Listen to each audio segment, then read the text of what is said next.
the time I'm in the constituents, encouraging women. Sometimes they've got problems, especially they start giving birth when they are young.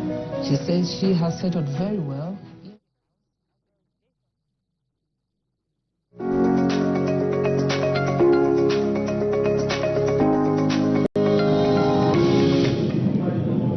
Good afternoon and thank you for being with us on Parliament Television. Today, Wednesday, the 19th of March 2025, and on live commentary, my name is Taza Piri. And my name is Mkalifeli Lesmate. Good afternoon. We're joined by Jason Manda, sign language interpreter. So we'll give you a quick look of business that took place on the floor of the House yesterday. Taza, before we go into that, good afternoon. Good afternoon, Mota. Okay, maybe start by taking us through what happened on the floor of the House yesterday. Exactly, and so when business resumed yesterday, Madam Speaker did make some announcements.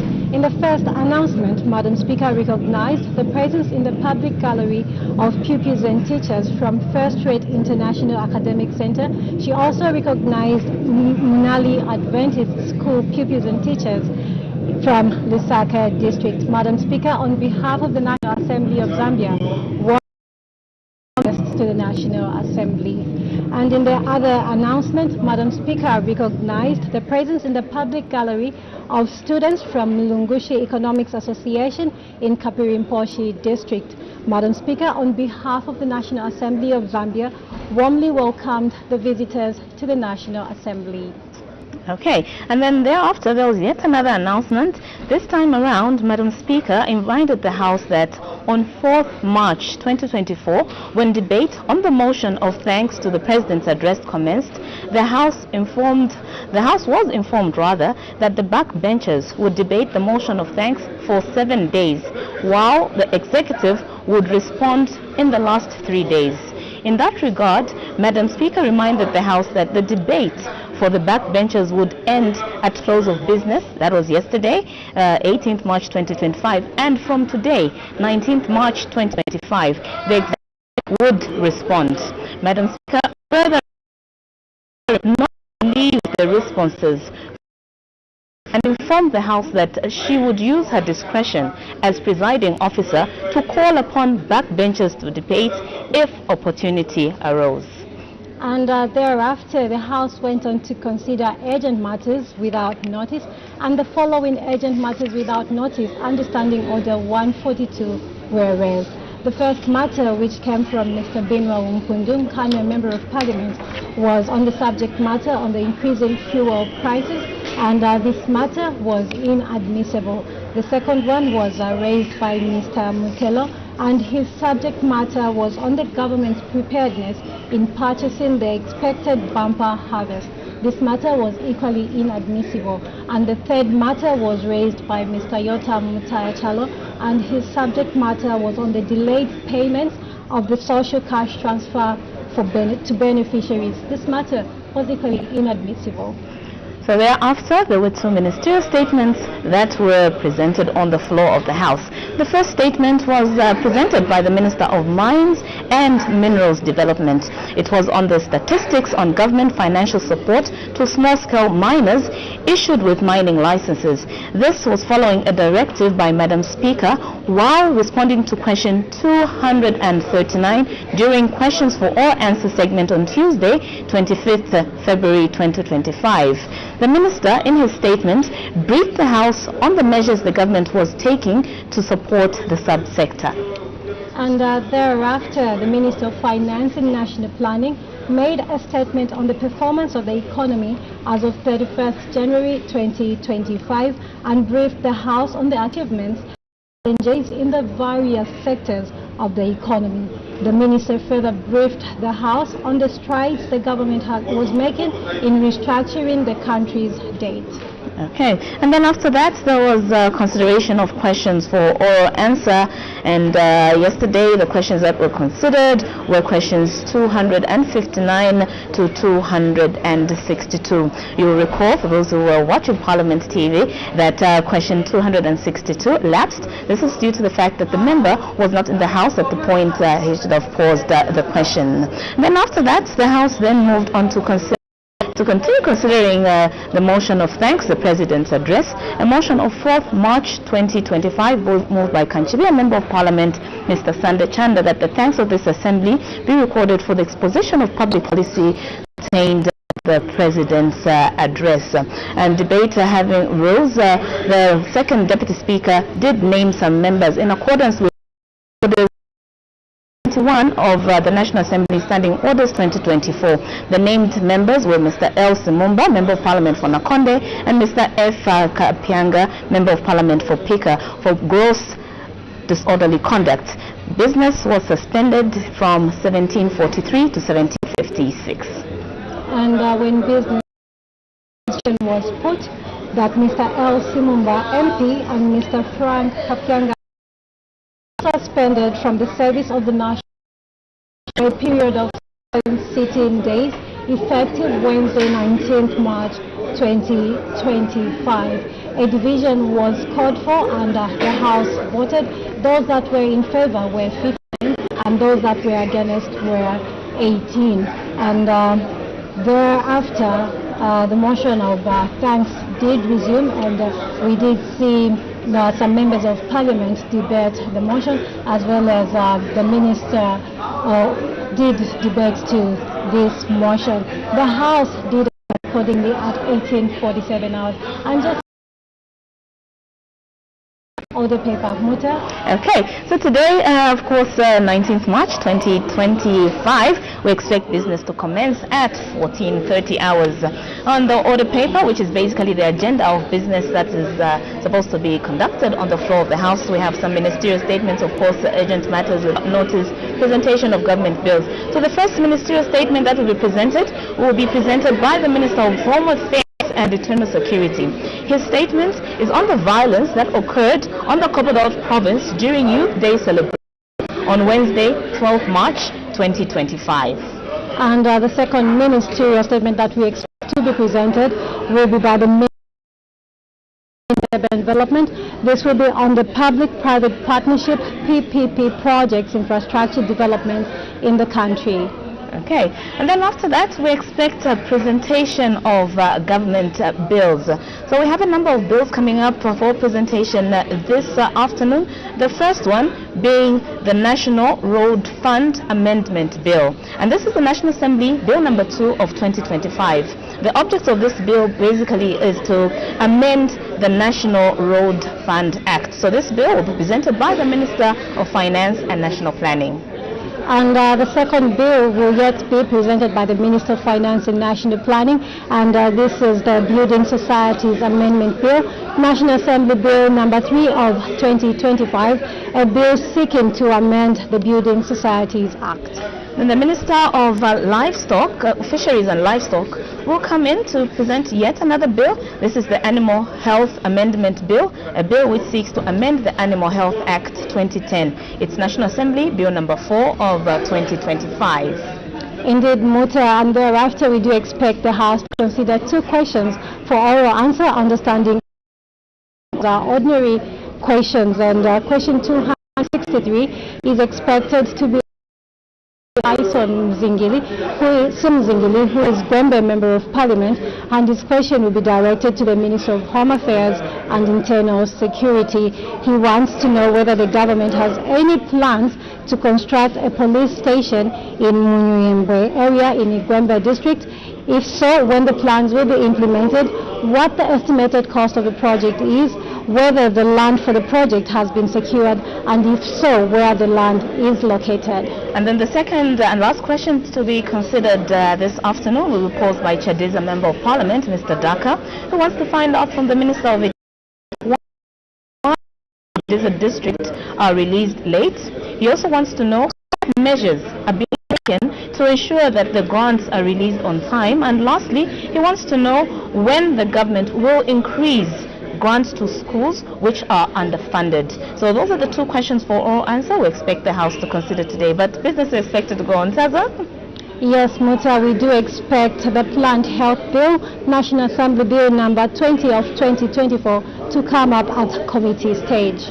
Okay, and then later on, of course, we expect a resumption of debate on the motion of thanks, a motion of 4th March 2024. So in a short time, we do expect Madam Speaker's procession to come in so that business commences. And we leave you in the house. Enjoy watching Parliament TV. Honourable members of Parliament, Madam Speaker.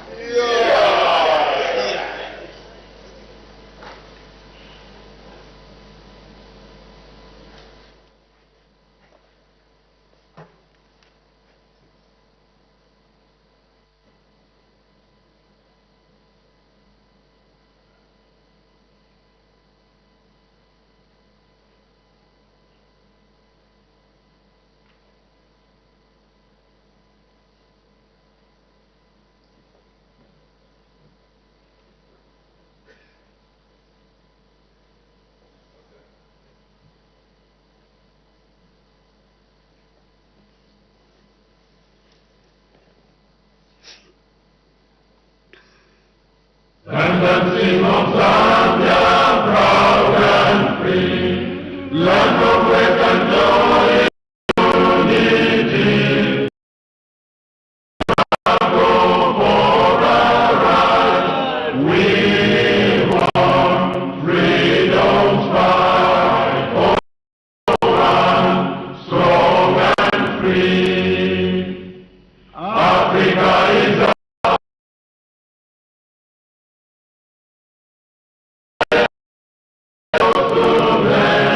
let us all have people join us one, brothers under the sun, oh, one, strong and free. One land and one nation is our cry, dignity and peace in Zambia's sky, like a noble eagle in its flight. Zambia, praise to thee, oh, one, strong and free. Praise be to God, praise be, bless our great Zambia, Zambia, Zambia. Remain we stand under the flag of our land, Zambia, praise to thee, oh, one, strong and free. Praise Almighty God, who and providential goodness has appointed the offices of leaders and parliaments for the welfare of society and the just government of the people. We beseech you to consider with your abundant favor us, your servants, whom you've been pleased to call to the performance of such important responsibilities in this land. Let your blessing descend upon us here in Parliament assembled, and grant that we may, as in your presence, treat and consider all matters that shall come under deliberation in so just and faithful a manner as to promote your honor and glory, and to advance the peace, prosperity, and welfare of our country and of those whose interests you've committed to our charge. Amen.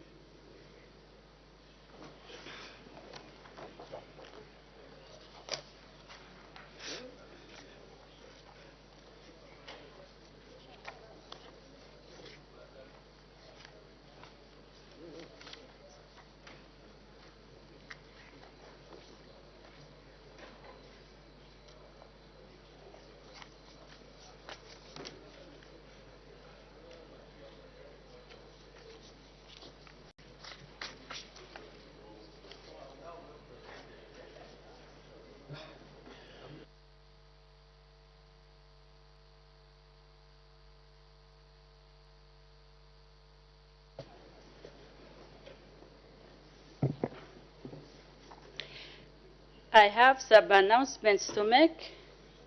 The first one, honorable members, I wish to recognize the presence in the Speaker's Gallery of the following members of staff from the Parliament of Uganda. Mr. Kabzoga Hemen, Assistant Sergeant at Arms. Mr. Kamara Patrick, Assistant Sergeant at Arms. Ms. Nakambwira Florence, Senior Nursing Officer. Ms. Apio Grace, Senior Nursing Officer. Mr. Olapa Andrew, Senior Engineering Officer, Mechanical. Mr. Ogwagi George, Engineering Officer. Mr. Imau Mikaya, Doorkeeper. Mr. Wingo Charles, Officer Supervisor. And Mr. Luzida Shafik, Office Supervisor. I wish on behalf of the National Assembly of Zambia to receive our guests and warmly welcome them in our midst. I thank you. The second one, honorable members, I wish to recognize the presence in the Speaker's Gallery of the following visitors from the African Group of Negotiators Expert Support, Agnes, a think tank group based in Kenya. Dr. George Wamukoya, team leader. Ms. Grace Kaimburi, research associate, climate and artificial intelligence. Mr. Leon Mulam, legal officer. The group is one of the sponsors of the Zambian Parliamentary Caucus on Environment and Climate Change. And the team is in Zambia on a mission to support the National Assembly of Zambia in developing a digital tool called the Climate Monitoring and Accountability Tool. The tool will be used to assist the parliamentarians in conducting effective oversight over government actions on climate change. I wish on behalf of the National Assembly of Zambia to receive our guests and warmly welcome them in our midst. I thank you. The third announcement, I wish to recognize the presence in the public gallery of students from the University of Zambia, Natural and Applied Sciences Association in Lusaka District. On behalf of the National Assembly of Zambia, I warmly welcome our visitors in our midst. I thank you. The last announcement, honorable members, I wish to recognize the presence in the public gallery of visitors from Grassroots Heroes Zambia, a faith-based non-government organization in Lusaka District. On behalf of the National Assembly of Zambia, I warmly welcome our visitors in our midst. I thank you.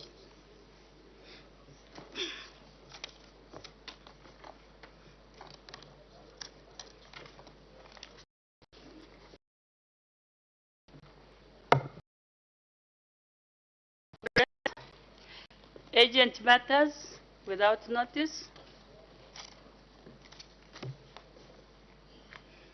The honorable member for... Madam Speaker, urgent matter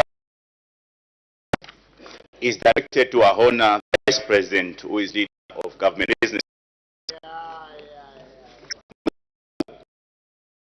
Through the Ministry of Sport, has been running two empowerment programs, namely the internship program, which saw a number of young people across the country being drafted to be engaged in different avenues of life, most of whom, Your Honor, went into debts to facilitate their movement to participate in this exercise.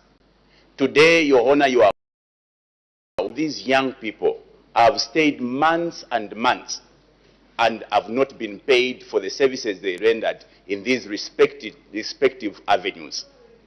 Secondly, Your Honor, you are aware that the Ministry of Youth has been running the empowerment initiative of tankers, fuel tankers.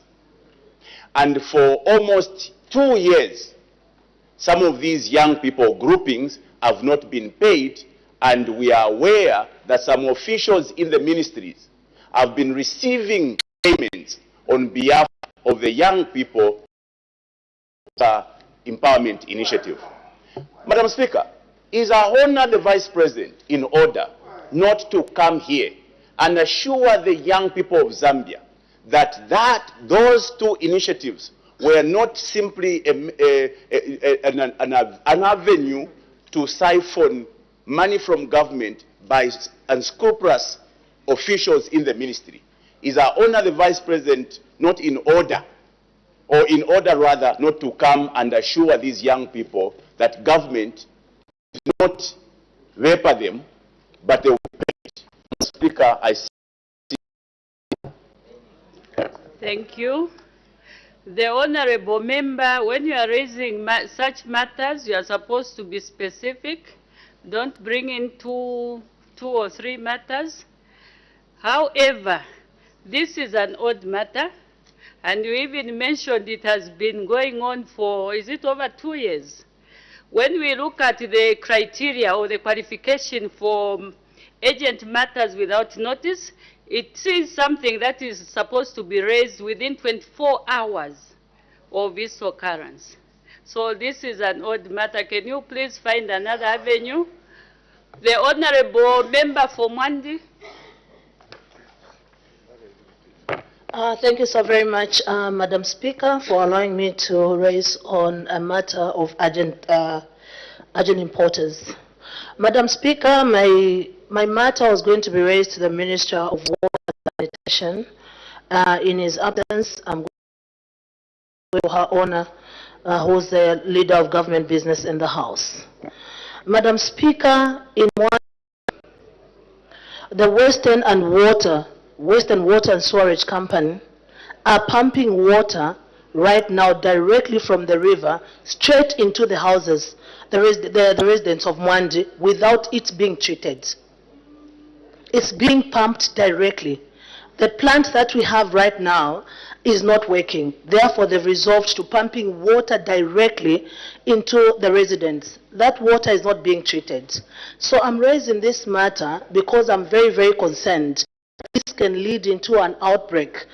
Water not being treated and pumped also means that when we have interruptions with electricity, the water stops immediately. So the moment power goes, the water is cut immediately to the people. So this is the matter that I wanted to raise, and I wanted to hear the comment on that. I submit, Madam Speaker.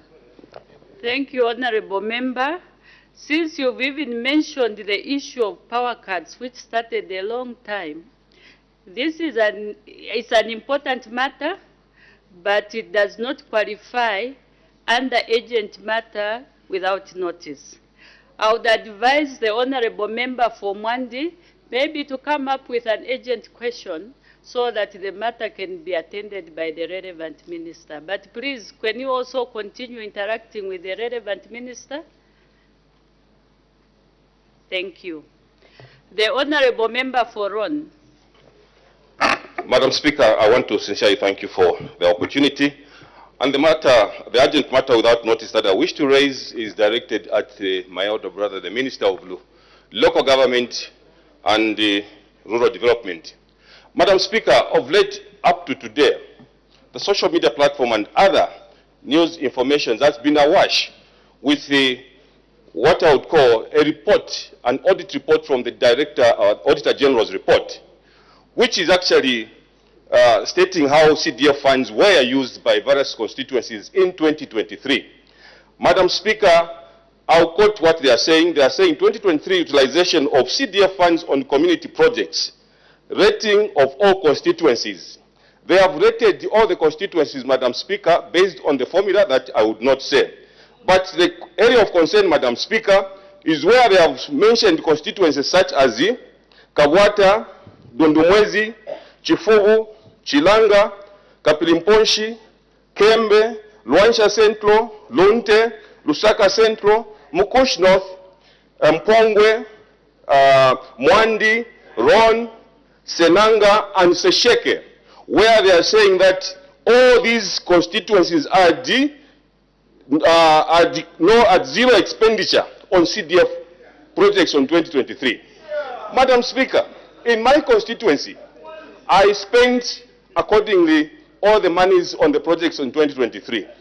Is the Minister of Local Government and Rural Development, Madam Speaker, in order to keep quiet while as the Auditor General's report has pitted us against the constituents that we did not expend and that we are trying to derail the government programs by not utilizing CDF funds? Is he in order not to come to this House and tell the nation as to whether our own constituency did not expend anything in 2023? I seek your indulgence, Madam Speaker.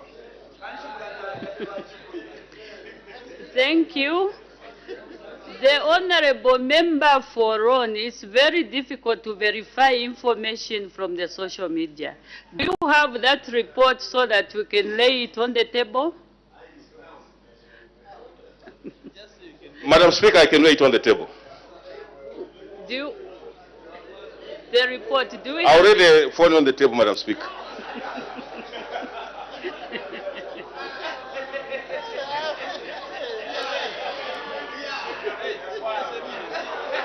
No.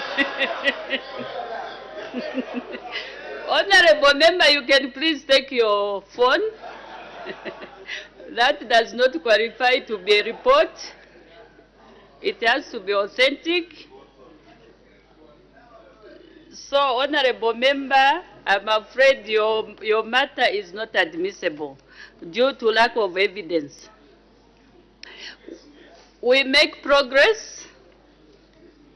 I have permitted the Honorable Minister of Home Affairs and a ministerial statement. The Honorable Minister of Home Affairs and Internal Security.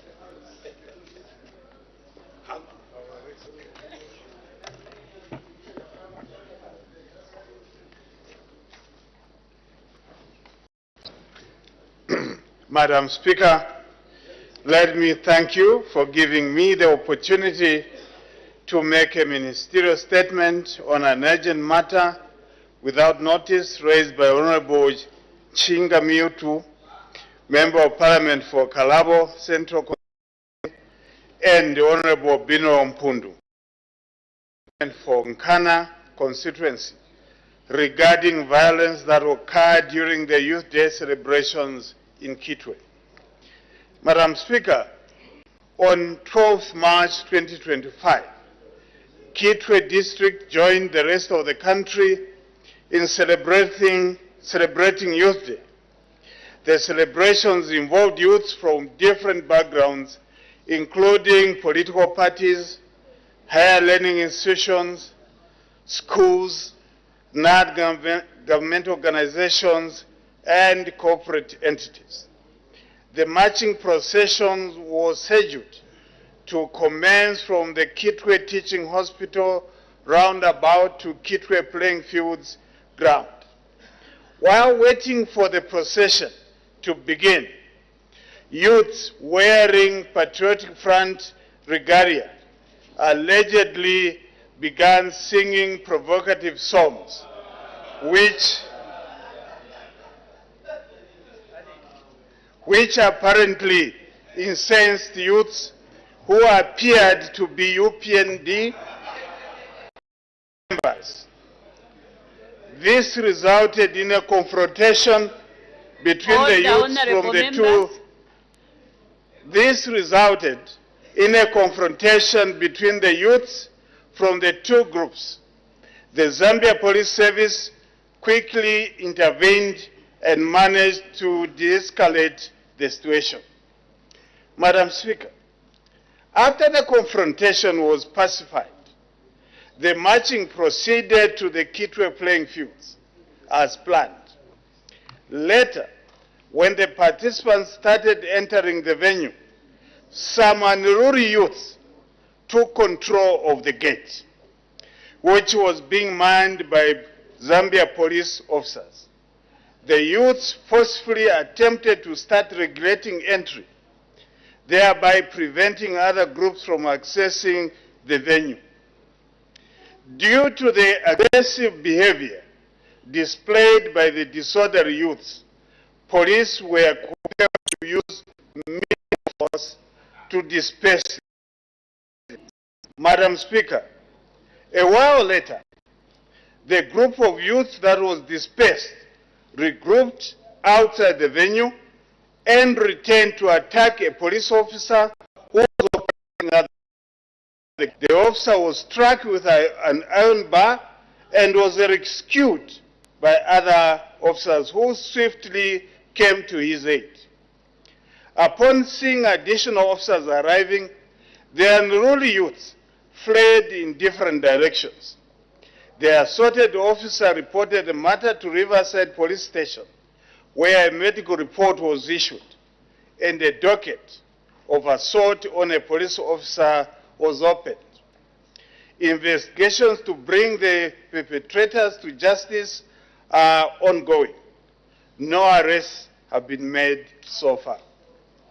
Madam Speaker, after the official program ended and people started leaving the venue, another group of unruly youths blocked the road when cadets attempted to control the situation and clear the way.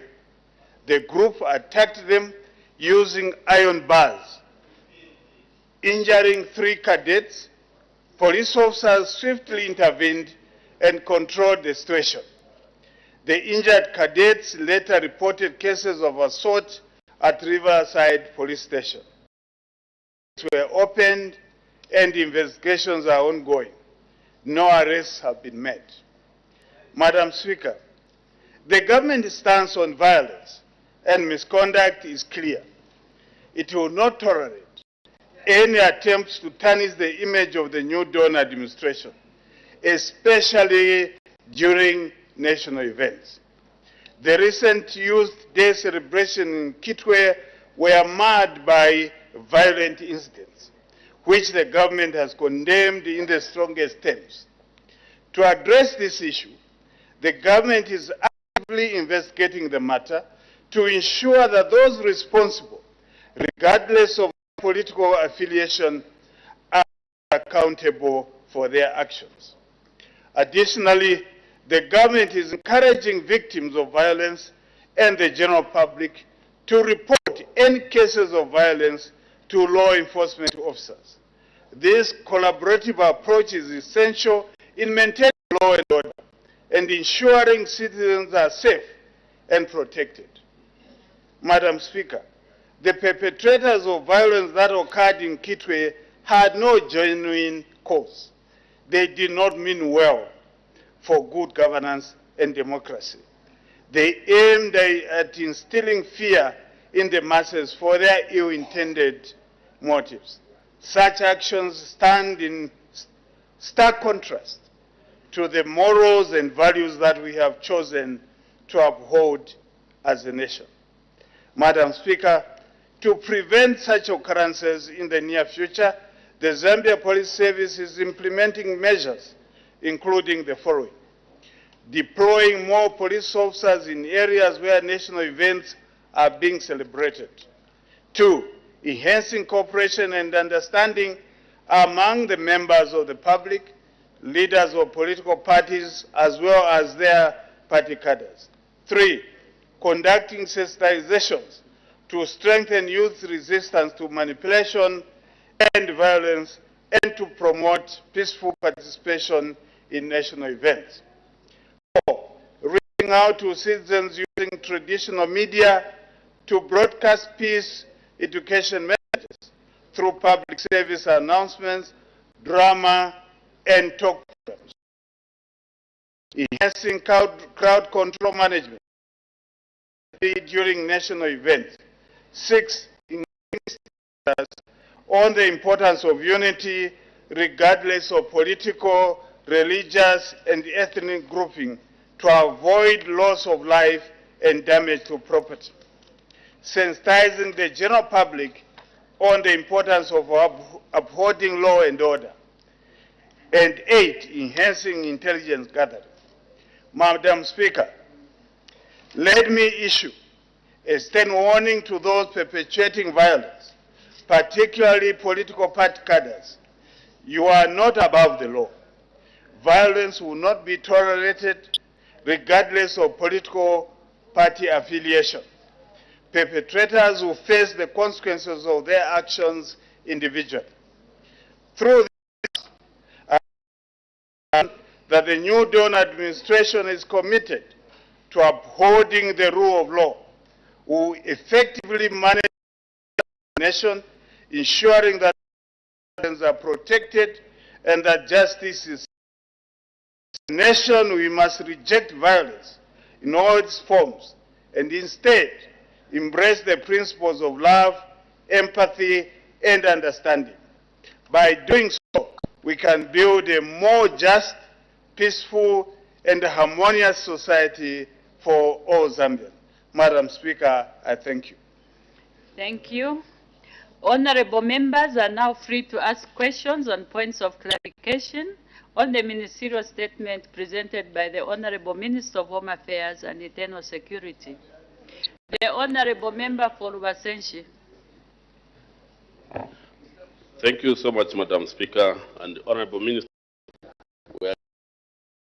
to the nation. Issue of our country. And my question goes to the issue that the government made that the official color during this celebration, women's and the like, will not be party regalia. What interventions or measures are you putting in place to ensure that party regalia not be condoned, maybe in future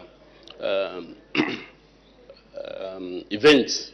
Because it's one of the reasons why people are able to be excited and eventually start causing all unnecessary because of that. What practical put that, but unfortunately, submit, Madam Speaker.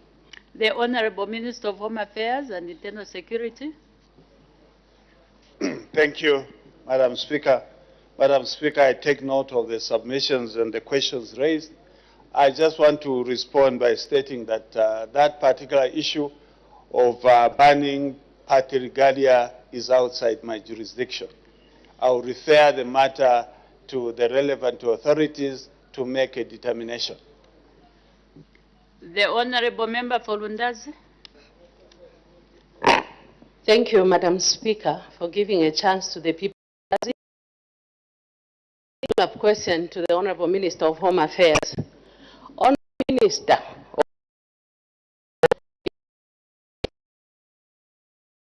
of celebrations, battleground.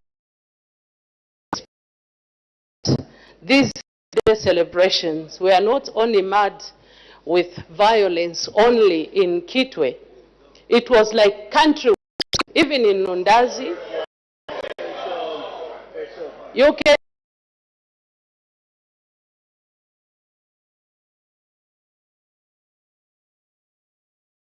you summarize your question, Honorable Member? Yes, Madam Speaker.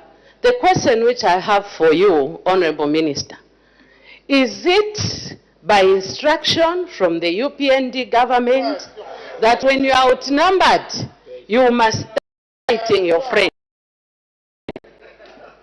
I submit. The Honorable Minister of Home Affairs and Internal Security. Thank you, Madam Speaker. Madam Speaker, as I respond to this question, I would like to give a historical perspective of the violence that is occurring at these functions. The Honourable Member of Parliament has indicated as to whether this is a national instruction from the government or the political party. For her own information, Honourable Member of Parliament, for Lundazi, if that is your view pertaining to this current violence, as you are alleging, that they are instructions, are you telling the nation, Honourable, that the killing of Chibulo Mapenzi on a day like the one you're referring to, by the PF then, was an instruction by your party? Are you telling me, Honorable Lunda's MP, that the raping of a lady at the Freedom Statue, where the leadership of the PF were present and no action was taken, was an instruction from the PF? Are you telling me, Honorable Member of Parliament for Lundazi, that the stoning of cadres, other political cadres during the Youth Day and Women's Day during your reign were instructions by your party? Is that what you are saying? That is for you to answer and the nation to judge. But for us, Madam Speaker, whenever there is violence, we have taken action. Even in Kitwe, you saw the reaction by the police, though regrettable. But during your period, the police and the party cadres were cheering. They were singing when our members were being attacked by yourselves. Madam Speaker, we have never given any instruction. Ourselves as government of the day, we have taken appropriate action against party cadres who are involved in violence. Order, honorable members, order. The honorable member for Lunte, please lower your voice. And lower your voice. And Madam Speaker, the honorable member has referred to the incident in Lundazi during the Youth Day. I'm aware there are videos wherein you and your cadres went when there was no, you brought it. I want to respond. Order, honorable members. You can sit down, honorable member. Take your seat. Order, honorable member, please take your seat. Take your seat. Can we have order in the House? A question was raised and the minister is responding. And this is the problem when we raise, I don't know whether they are political questions or what questions, definitely the answer that you are going to receive will also be political and very hot. So please, honorable members, can we help our Zambian people? There were incidences that happened in dotted country. Feedback or responses from the honorable minister. Can we ask questions that will help our people so that we get also responses that will help our people? We are going to get clarifications from the ministerial statement. The honorable minister. Madam Speaker, I'm responding and making a statement pertaining to what transpired. Lundazi, the Youth Day celebrations were very peaceful until the honorable member of Parliament and her team arrived at the scene of the celebrations and disturbed the celebrations. That's what happened. We have reports. We have videos. That is what. There is a need of order. Though the honorable member for Lundazi were given an opportunity to ask a question. Point of order, Madam Speaker. You can go ahead. Thank you, Madam Speaker. I rarely stand on point of orders. In fact, this is my second point of order from Parliament.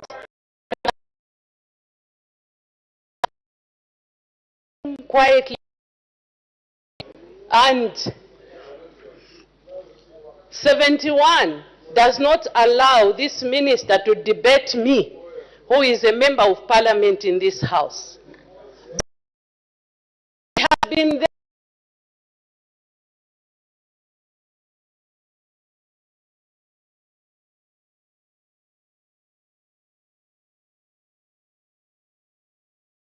As a member of parliament, I'm not supposed to attend an official event such as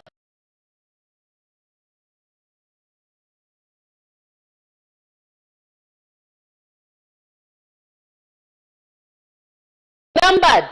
Are you supposed to start beating people? Just 46, you pay 3,000 feet and you started fighting and throwing stones at those windows. Madam Speaker, I need your serious ruling, because what is implying is that when we are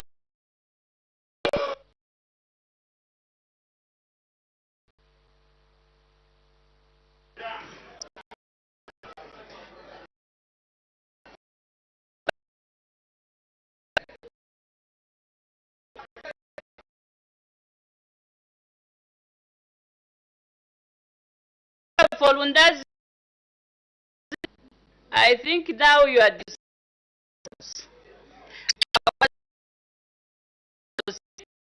I called on you, you went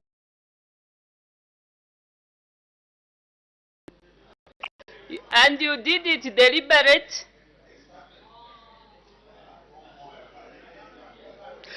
Honorable Member for Lundazi, can we please observe the rules of the House? This is not a fighting battle where you want to fight words with the Honorable Minister. Moreover, that is not a point of order. That was a question. So can we please make sure that we understand what a point of order is and what a question is? We are wasting time. Like I said, this is an important matter. We need responses. We need feedback from the Honorable Minister. But there we are now, accusing one another. It's like a fighting battle. I'm sure your youths in Lundazi, they want to get the response from the Honorable Minister. Can we please observe the rules of the House? The Honorable Member for Kwacha. Thank you, Madam Speaker, for the opportunity. Madam Speaker,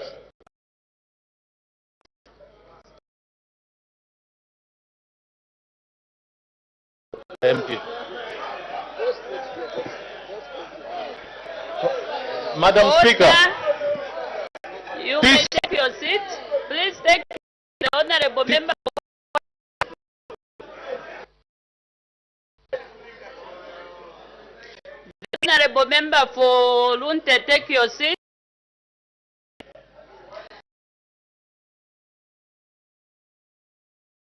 Otherwise, discussion or questions on this ministerial statement.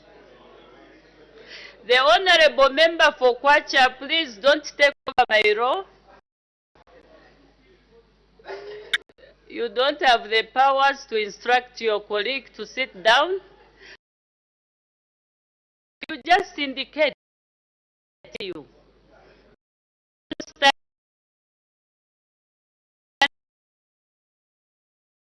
So there was no need to disturb the Honorable Member who was on the floor. You may take your seat. The Honorable Member for Kwacha. Thank you, Madam Speaker. As I was indicating, this is very important, and if we lose it, we shall lose it all. If we look elsewhere, many countries are in turmoil, and we don't want to go that route, especially as we go towards the tripartite elections. That it starts with us leaders here to ensure that as we go out, we preach peace for cadres. Honorable Minister, are there any prospects of this government to initiate a process of dialogue so that we can start uniting the country, so that as we go towards elections, we shall go towards elections with peace in every Zambian's mind, so that similar instances that occurred in Kitwe, are regrettable, especially they are in my I come from as an prospects by government to initiate dialogue with the warring party. Honorable Minister of Home Affairs and Internal Security, I'll get back to you. Thank you, Madam Speaker. Madam Speaker, I want to state that ourselves as UPND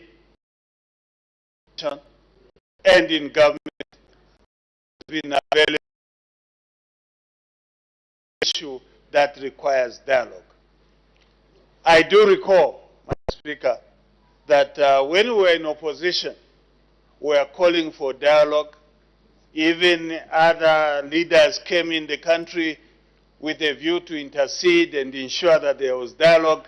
Our colleagues on your left never accepted dialogue, they refused. Ourselves, even now, we are available for dialogue. If there is an issue that requires dialogue, we have never refused dialogue ourselves. Even now, even my statement which I've been making is a process of dialogue, appealing to members of the public to be peaceful and live harmoniously with each other. That is our position.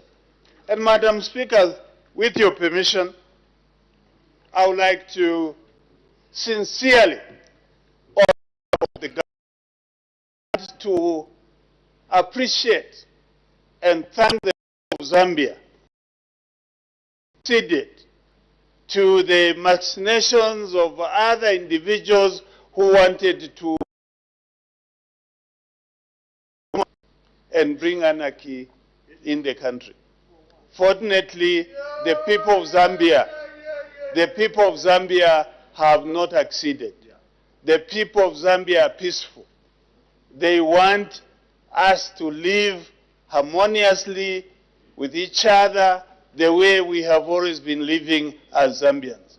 They will not want to follow those who want to destroy this country. The stance that has been taken by... Thank you, Madam Speaker. Thank you. There's an indication for a point of order. The Honorable Member for Lunte. Madam Speaker, thank you so much for according me this opportunity to raise a point of order. Which point of order, Madam, is anchored on, indeed on,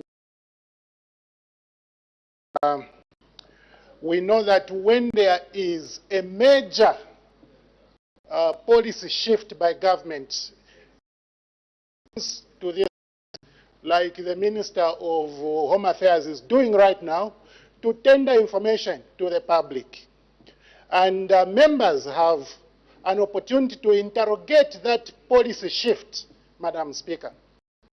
Madam,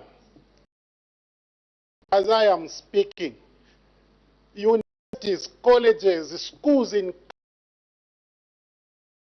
from conducting educational business because the president is in Kabwe. And the students have been taught, go to the stadium, go and listen to the president instead of being in lecture theaters to learn.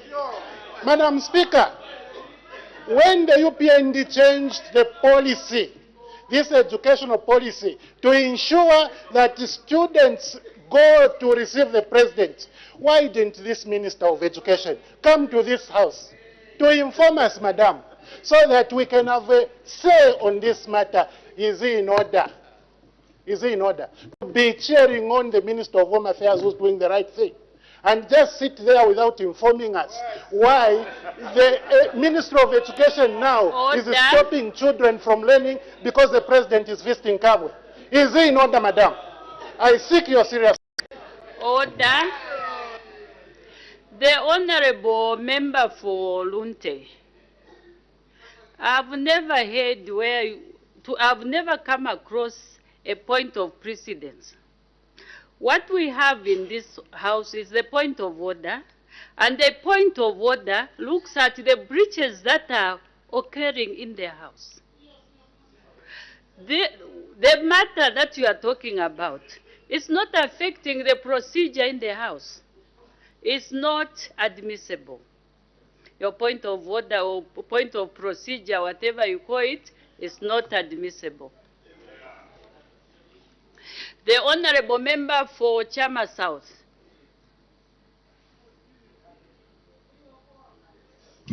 The Honourable Member for Chama South. Thank you, Madam Speaker, and thank you, Honourable Minister. Madam Speaker, through you, this is a House where issues. We want to show popular will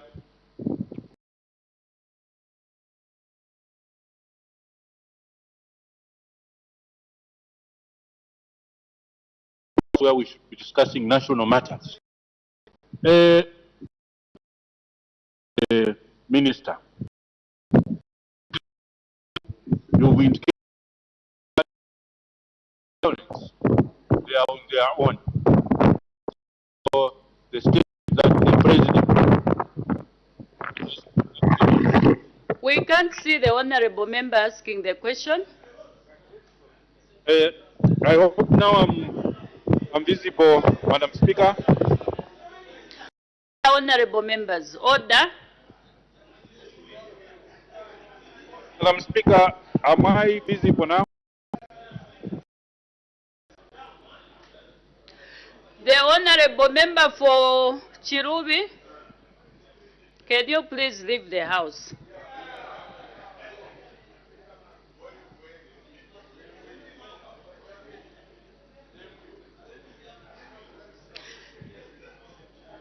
The Honourable Member for Chama South, we cannot get you. I think the network is not good. And you are chewing. The Honourable Member for Nkana. The Honourable Member for Nkana. We allow the Honourable Member for Chama South to prepare himself for his question. The Honourable Member for Nkana.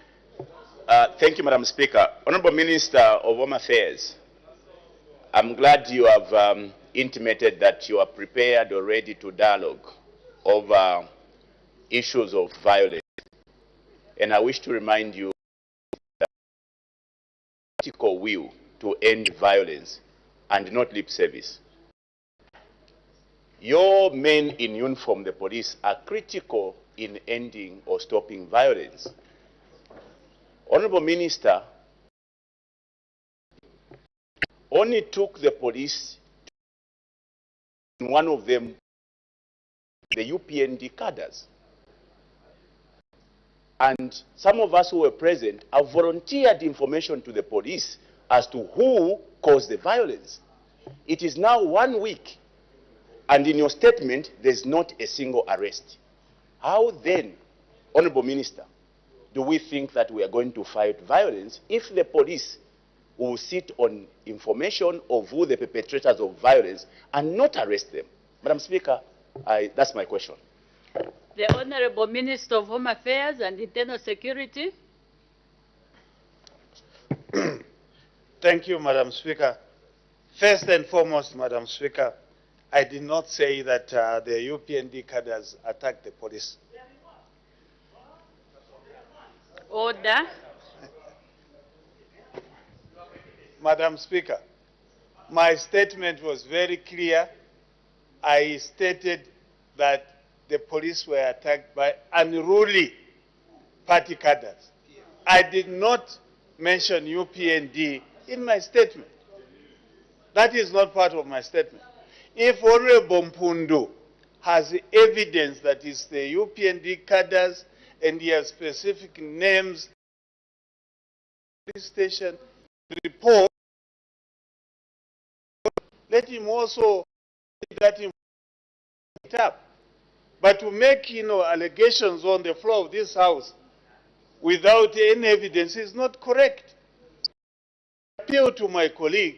He's a leader in Kitwe. He doesn't belong to any political party. And I assume he doesn't support any of those political parties. So he is impartial. So come forward and mention to us who were involved. Because you are an independent people, a person, apart from Chavaiche. That's all. The Honorable Member for Kanyama.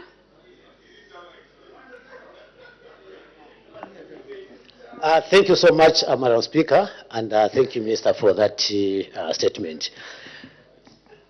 Madam Speaker, it's with this sad hearing that a police officer on a day like the Youth Day, where actually they should be in numbers, is attacked, and not even a single individual is actually apprehended for having caused that.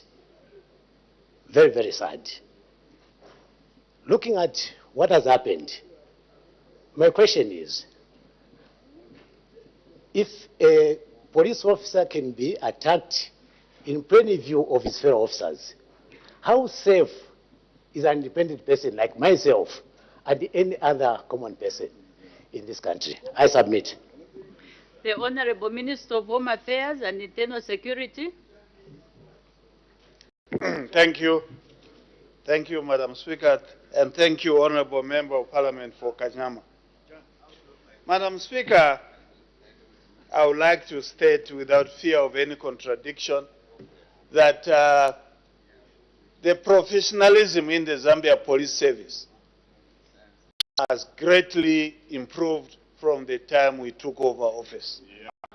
You may have noted, Madam Speaker, that the interactions of the police with members of the public has been very peaceful in a number of situations. It's very rare for Zambia police of late to have running battles with members of the public.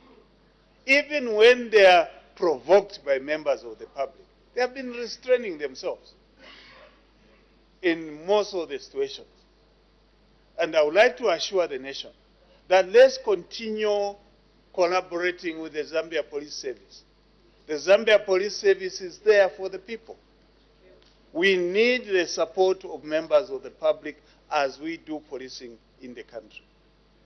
I would like to assure my colleague, the Honorable Member of Parliament for Kanyama, and members of the public that the Zambia Police Service will be available to provide security in this country. And they are doing everything possible under very difficult conditions. But I would like to state that as we police the country, let's have respect for those who are providing security for ourselves. In most of the instances, the police have been provoked to extremes by members of the public. Let's give them the necessary support as they provide security for us. The Honorable Member for Chama North. Thank you, Madam Speaker. Thank you, Minister, for that ministerial statement. Madam Speaker, violence is slowly becoming a norm, especially during national events. Madam Speaker, a similar incident almost happened in Chama, where ruling party cadres closed the gate at Chama Boarding Secondary School to prevent PF youth from participating in the Youth Day celebrations. It had to take the intervention of the police, which I commend them highly, and myself and the council chairman to appeal for peace. As you know, I'm a peace-loving person. Now, Minister, you have mentioned that the police is still investigating what happened in Kitwe. Don't you think that the failure by the Zambia police to decisively deal with the emergence acts of violence is motivating these cadres to commit these cases of political violence, because it pays to belong to the ruling party. I thank you. The Honorable Minister of Home Affairs and Internal Security. Madam Speaker, I want to state that the police, Zambia Police Service, have been executing their functions fairly and free from any interference. They have been executing their duties, as you have rightly indicated. In Chama, they executed their duty professionally, and that's why there was no violence. But in a situation where political players, especially leaders of political parties, are the ones in the forefront, it becomes difficult for the police to execute their duties. I would like to call upon leaders, especially those who are in this House, to ensure that they leave matters of policing to the police.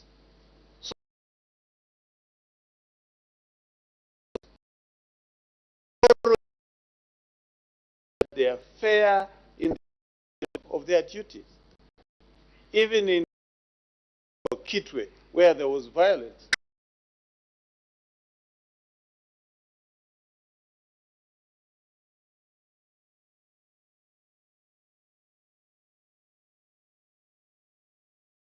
to know that at least is to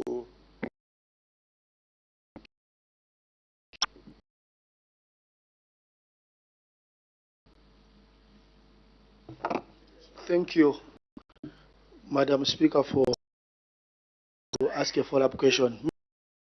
In it is for you today, this time.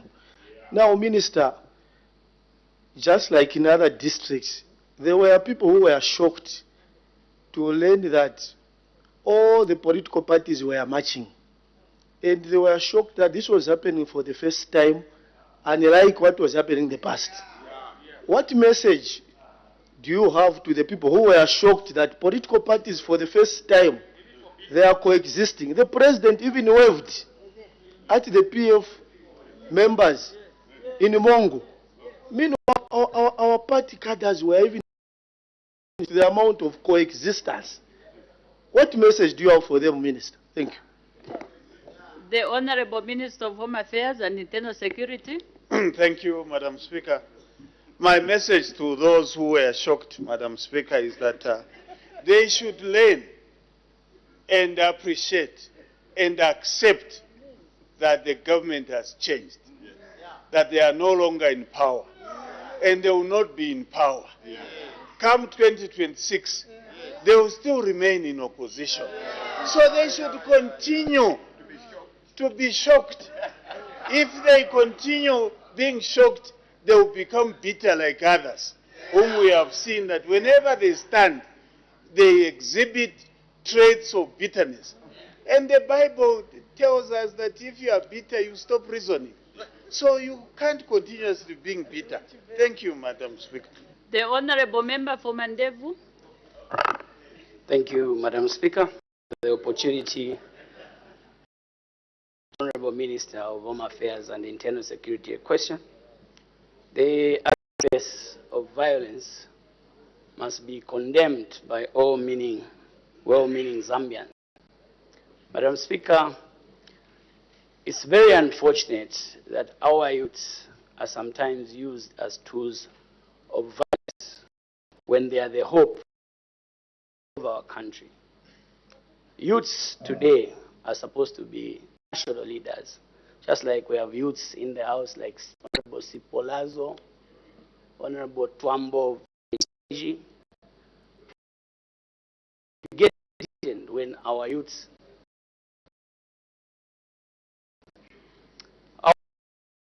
a leaf. What is the question? Yes, Madam Speaker. Here in Parliament, we agree to agree, and sometimes we drink tea together from different political divide.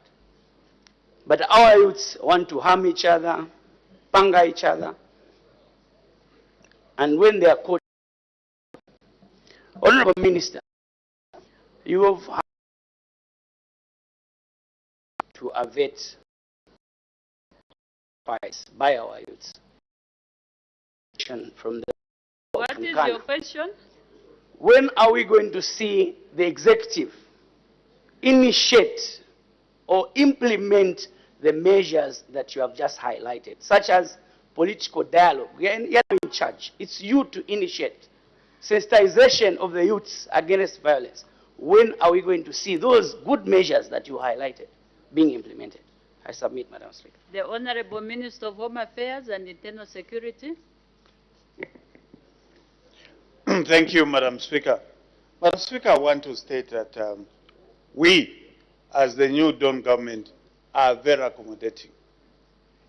Recently, we had the National Youth Indaba, where we invite political party cadres from across the spectrum. These youths, assure you that Youth Indaba was devoid of any acts of violence. Is that they are one. Having football matches with various members of the Parliament, and there has been no. Do take note.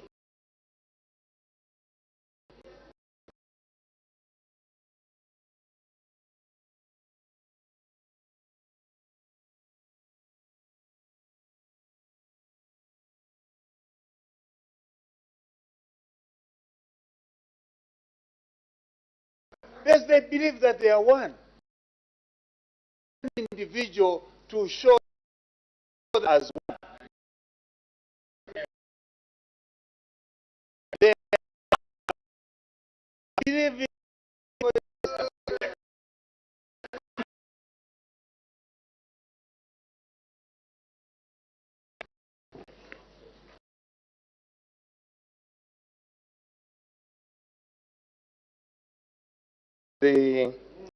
the place of political violence. With the coming in of Honorable and my member, I think you've demonstrated unity in diversity, which political violence we used to see. Unite the people solely for the executive, or even us, members of Parliament, we need to show unity within ourselves so that our people learn from us. Thank you, Madam Speaker. That was not a question. Maybe you want to comment, the Honorable Minister of Home Affairs and Internal Security. Madam Speaker, I just want to appreciate the cooperation that is existing in Mufrira. There are 3 constituencies. They are working together to build and develop how it should be. We are aware that even in terms of buying equipment for the district, they have put resources together and they are developing Mufrira as one entity, as if they belong to one political party. They belong to different political parties, but they are working. During the recent celebrations, there was no violence whatsoever in Mufrira, because the leadership have shown that they have to live as one happy people in Mufrira. No wonder they are from Mafeking, Madam Speaker. Thank you. Thank you. The last member, the Honorable Member for Mitete. Thank you so very much, Madam Speaker. Minister, in Western Province, Mongo, on the same Youth Day,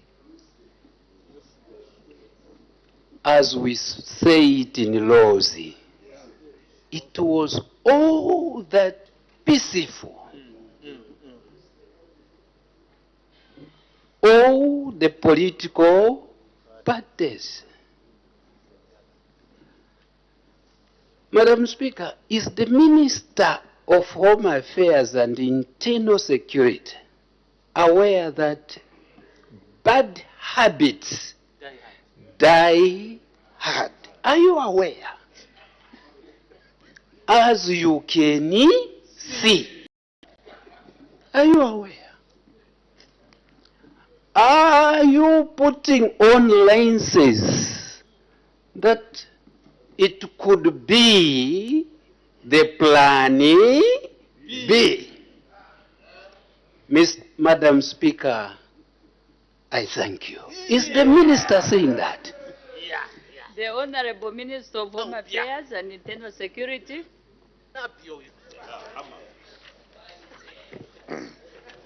Thank you, Honorable Member of Parliament for Mitete.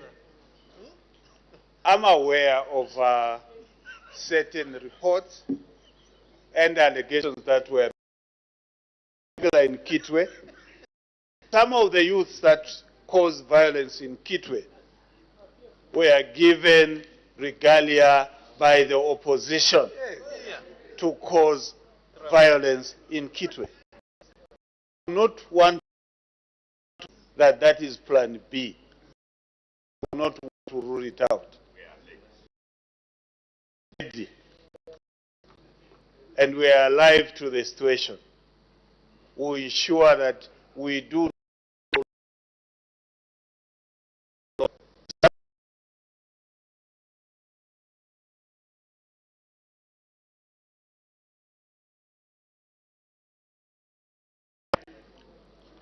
the Zambian people have appreciated the value of peace. They want the peace we are enjoying to be lost. We as a responsible government will ensure that we provide security for our people. Thank you, Honorable Member of Parliament. Thank you. I have also permitted the Honorable Minister of Infrastructure, Housing and Urban Development to present a ministerial statement. The Honorable Minister of Infrastructure, Housing and Urban Development.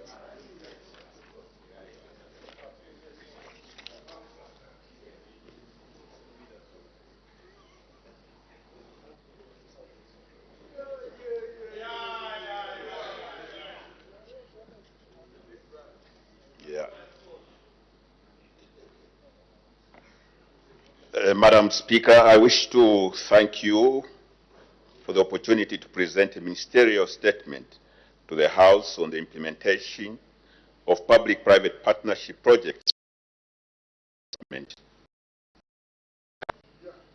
Madam Speaker, the New Dawn government is vigorously pursuing the implementation of public-private partnerships in order to effectively deliver both infrastructure and social services, capital efficiency and technical knowledge. The implementation of public is anchored timely delivery as directed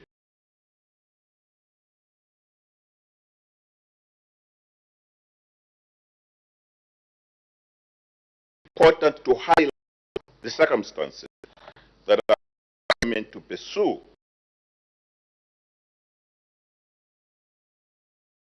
infrastructure projects. It is in public domain that the previous government drove massive within the shortest period took off office in 2011. Public debt as a percentage of GDP or gross domestic product was only 20.8% of 24.9%. Madam Speaker, public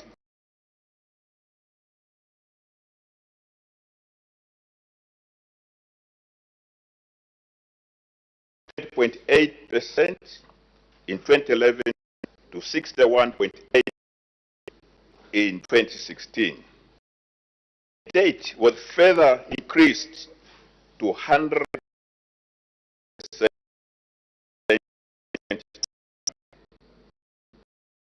when compared with other regional peers such as Tanzania, where debt ratio, or Uganda, debt to GDP ratio was in very dangerous territory as far as fiscal management was concerned. Debt and clearly unsustainable, unfortunately, speak in the economy, including infrastructure to support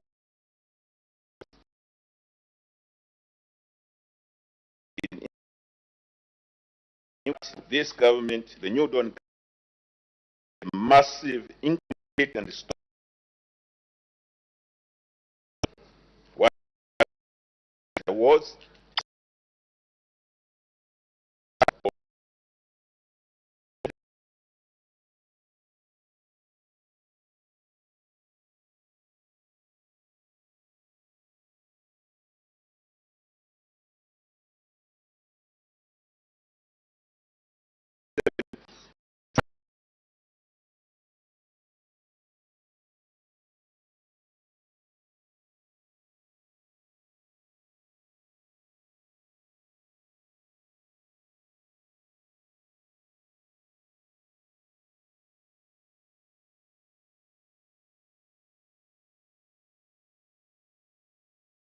across and around the country. There is need for roads and crossing points everywhere. So where did all this money? The extent to which previous government overcommitted the public is unbelievable. As of 2021, the PF government committed government to 1,005 contracts valued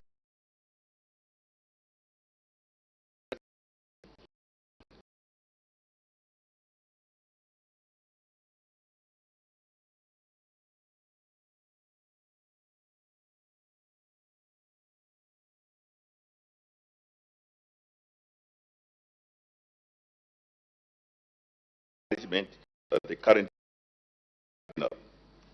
Madam Speaker, the utilization of public-private partnerships by this government that reverse sustainable debt contraction that the country and is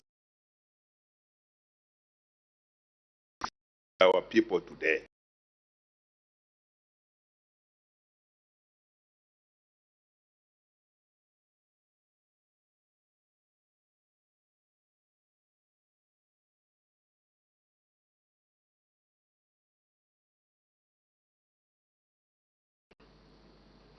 So what is this government doing to enhance public-private partnership? Madam Speaker, the effective use of public-private partnership has contributed to the government's drive for economic recovery and through sustained investment in national infrastructure projects leveraging on the private financing.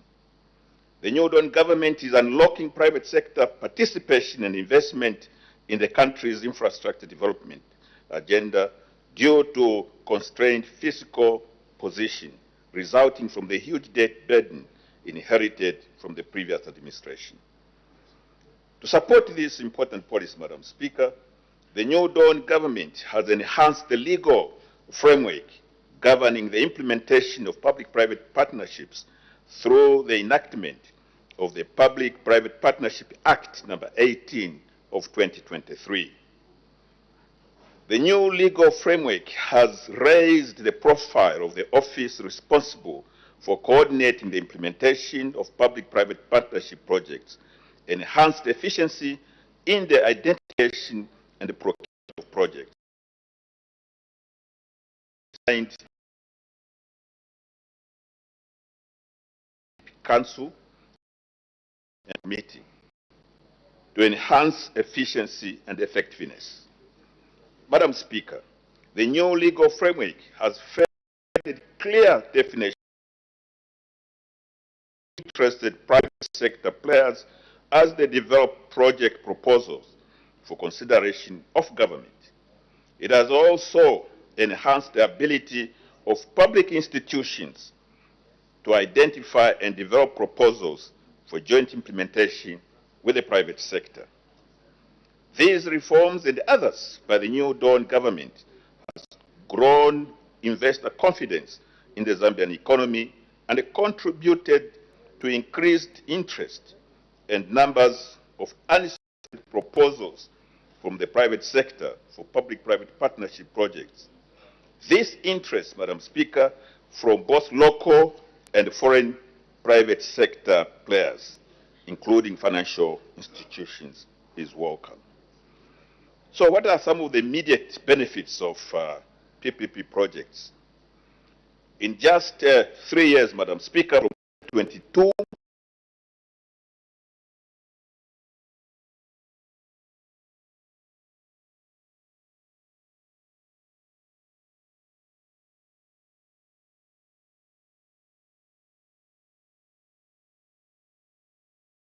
government sector capital and participation in national development efforts. Madam Speaker, expected to result in investment of more than 1.5 billion US dollars of private capital in infrastructure projects. Most of this investment will be spent during construction and operations of the infrastructure projects. The private sector will have most of it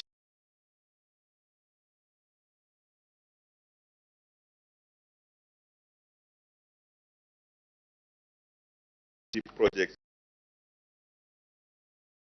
affected their investment. Madam, public funding on private sector key infrastructure contracting further date.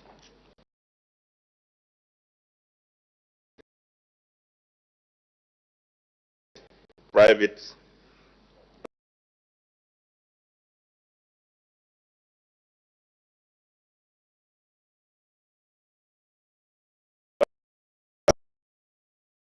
of Madam Speaker, the government through the supply and as control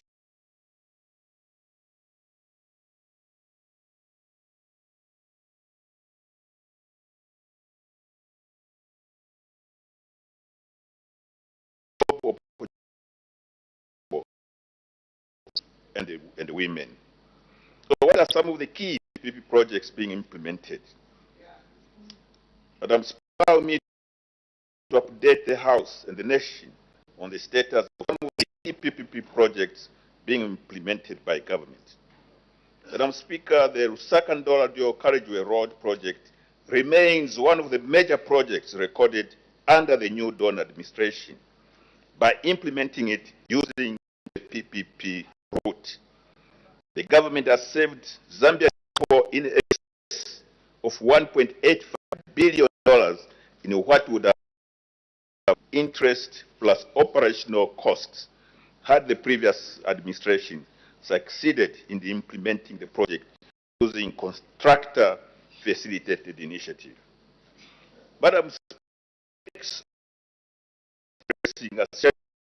and are expected to be completed August 2027 in line with the signed concession agreement. The project was signed at a concession value of $649.9 million, significantly lower than what was procured by the previous government. For ease of reference, that was procured at $1.245 billion. The agreement was signed on the 28th February 2023 between Government of the Republic of Zambia and Messrs. Macro Oceans Investment Consortium. Works on the 45-kilometer Luansha-Fisenge-Basangano road, part of this project, and the road section will soon be opened to the public. Works on the main Sakandola road are being implemented in phases and are progressing well and on schedule.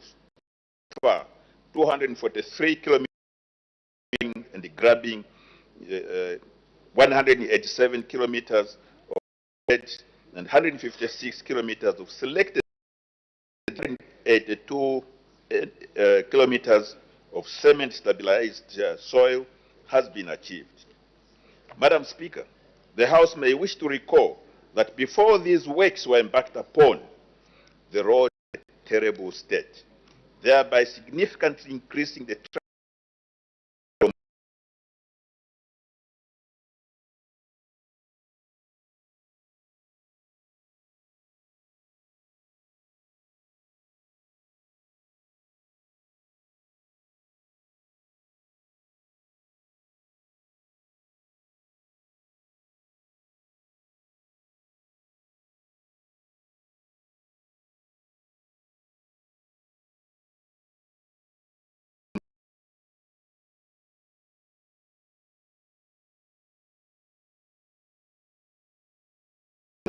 Lutembwe Consortium Limited.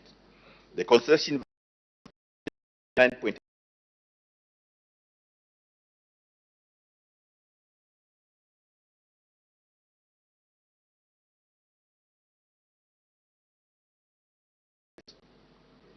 works have commenced on the project with stabilization of the phase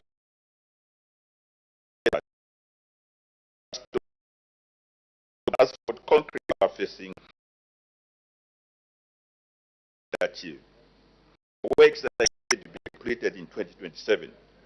This road, again, was in a very bad state, with trucks taking up to cover the 55-kilometer stretch. Madam Speaker, to enhance the trade with our northern neighbors,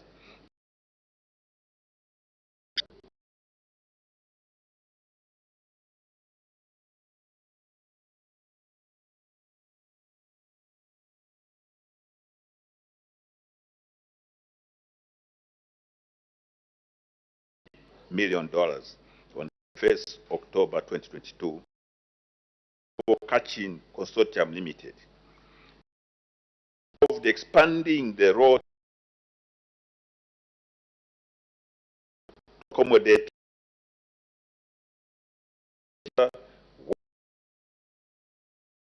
way carriageway, concrete approach to the border packs to accommodate traffic. Madam Speaker, the road again was in a terrible state before it was rehabilitated, thereby increasing travel time from Chingola to Kasumbalesa to be as high as 4 hours, with high instances of accidents, some of which were equally fatal. Often trucks lining on these roads reached as far back as Chambishi. The project was executed in record time and by His Hakainde Hichilema on 13th on a road of international bituminous standard. Madam Speaker, the government is further rehabilitating the Ndola to road infrastructure roads.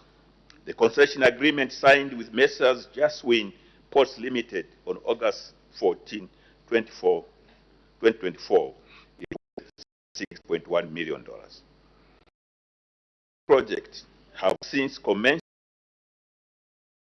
So far, the contractor has paved 2.3 kilometers out of 17.2 kilometers with asphalt layer on the second Ndola roundabout to Sakania border.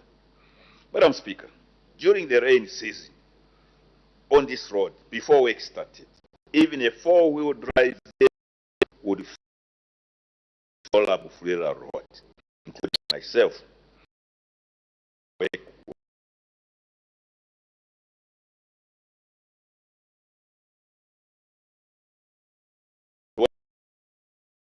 Democratic Republic of Congo to Lumwana via the 85 kilometers to Kambimba border. Concession agreement signed on September 2020. This includes a one-stop border post at a total cost of $118 million. Works on the project have commenced and are progressing well, with road clearing and the grabbing of a stretch of 24 kilometers. Madam Speaker, government on 15th November 2024 signed a concession agreement with Ms. Jeswin Ports Limited at a value of $56.6 million to rehabilitate the Mufulira Okambo Road and the at Mokambo. Madam Speaker, government on 30th November 2024, signed yet another concession with Broadway Capital Investment Limited to upgrade 111 kilometers Kipush Road. The border infrastructure at the Kipush border and associated infrastructure at 145.3 million. Madam Speaker, the government November 2024 signed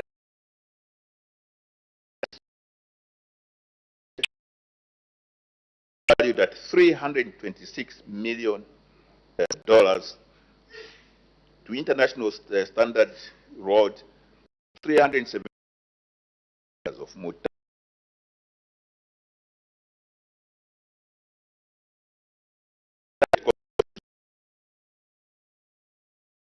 With 1 minute remaining.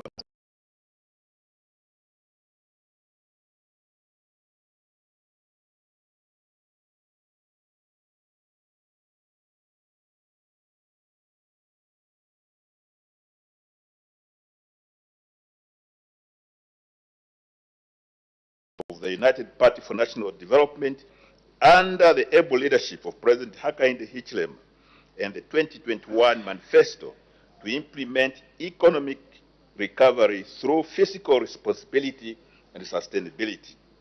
Madam Speaker, the projects just highlighted and many more being procured through people will transform and enhance trade and movement of our people and significantly contribute to economic activity and growth.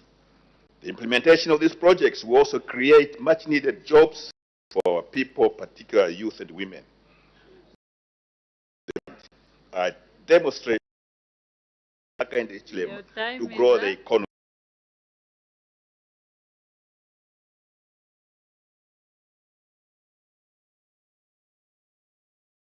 Of PP projects. Madam Speaker, I thank you.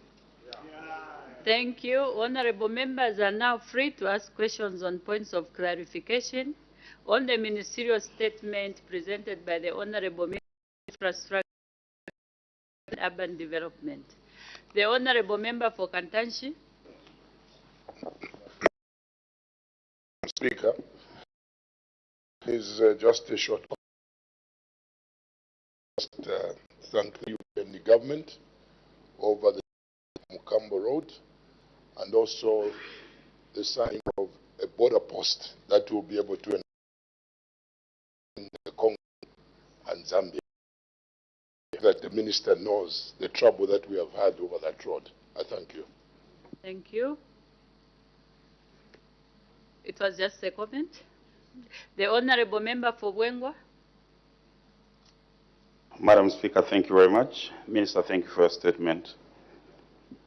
Minister, through you, Honorable Madam Speaker, I think it's quite very important that the Zambian people should know today that the Honorable Member of Parliament for Wengwa, it's a well-cultured Honorable Member, and who do not insult the Catholic bishops. And all those people, they hear me, I'm a welcome man. Honorable Minister, thank you very much for your statement. And it is very shocking indeed, Honorable Minister, to hear that the PF government in the year, on the year of elections, that did commit 1,000 contracts. I understand not to know in the Zambian people about this issue. Out of 105, a contract committed under on an election year, how many companies managed to fulfill, how many are going to do to those works? Thank you very much, Honorable Madam Speaker.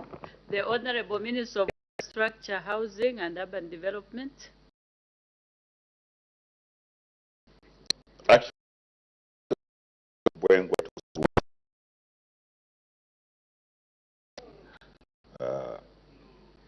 almost none of them were completed.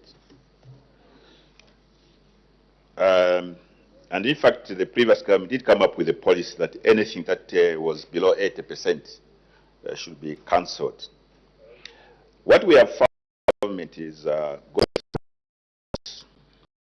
we have found some very bad condition.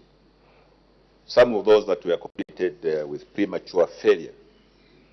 Some of them in constituencies belong to the members. So I think it affects, but I think because the services, the projects have not gone to the people of those constituencies. I can give an example. In 2017, the project completed from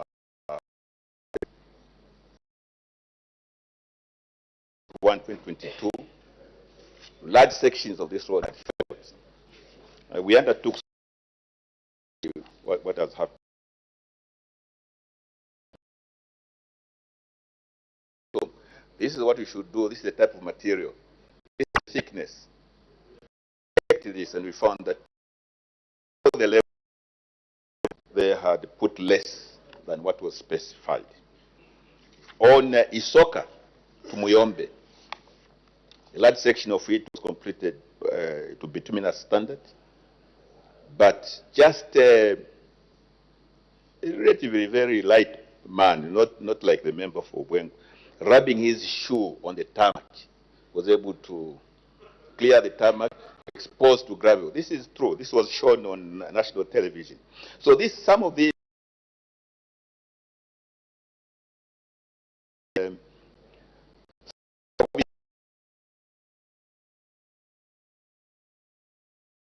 remedial action. Too old money.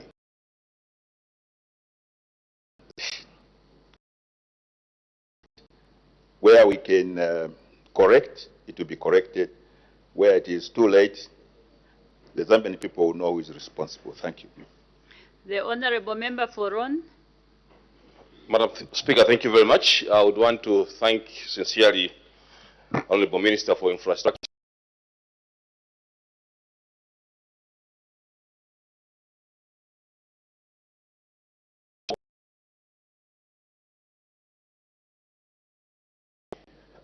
Model, and that I think has been capital. Minister, I would be interested in two, just mentioning one project from the 12 that you have been Lusaka and Masangano Fisenge Luansha Road. Honorable Minister, we want to sincerely thank you again as the people of Luansha that the Masangano Fisenge Luansha Road is now motorable. At the moment, you are not even paying toll gate, as they are still fine-tuning the issues of toll gates. Now, Honorable Minister, you said this project will come to an end to find out that of township roads. Now that Masangano Fisenge Road has been done, when is the contractor going to move the township? Assure the masses some of that road. Honorable Member. Have you put up across your question? Yes, Madam Speaker, it's a question of when are they going to commence the township road? Assuring people who are doubting the quality of the road that has been done between Masangano and Rwansha. I thank you, Madam Speaker. Thank you. The Honorable Minister of Infrastructure, Housing and Urban Development. Thank you, Madam Speaker, and I thank the Honorable Member for Ron, who has continuously engaged with us to ensure that in terms of infrastructure, the people represents are properly serviced. There are two sides to his question. One refers to quality. Even though these are PPP projects, the New Dawn government is very keen to ensure that quality works are done.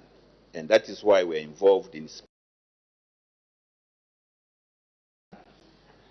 And we also have checks to ensure that even as the PPP contractor undertakes the works, they comply, they conform.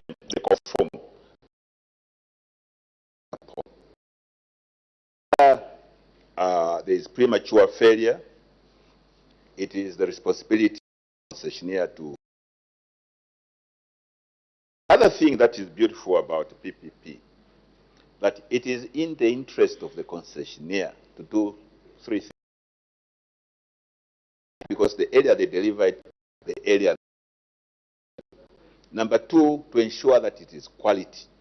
Because for the concession period, maintenance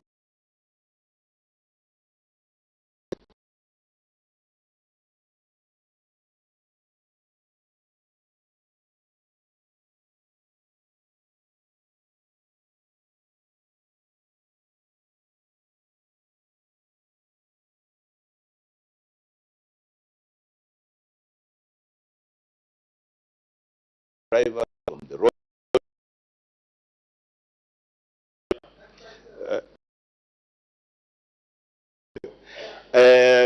In terms of the township roads, this is our commitment that wherever big projects are being done, traversing through towns and places like that, those towns also benefit from town roads. All this is that has been allocated to cover kilometers, some kilometers in Chihuahua.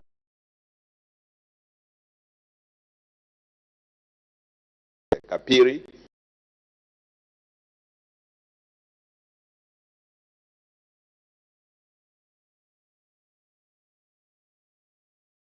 to start soon as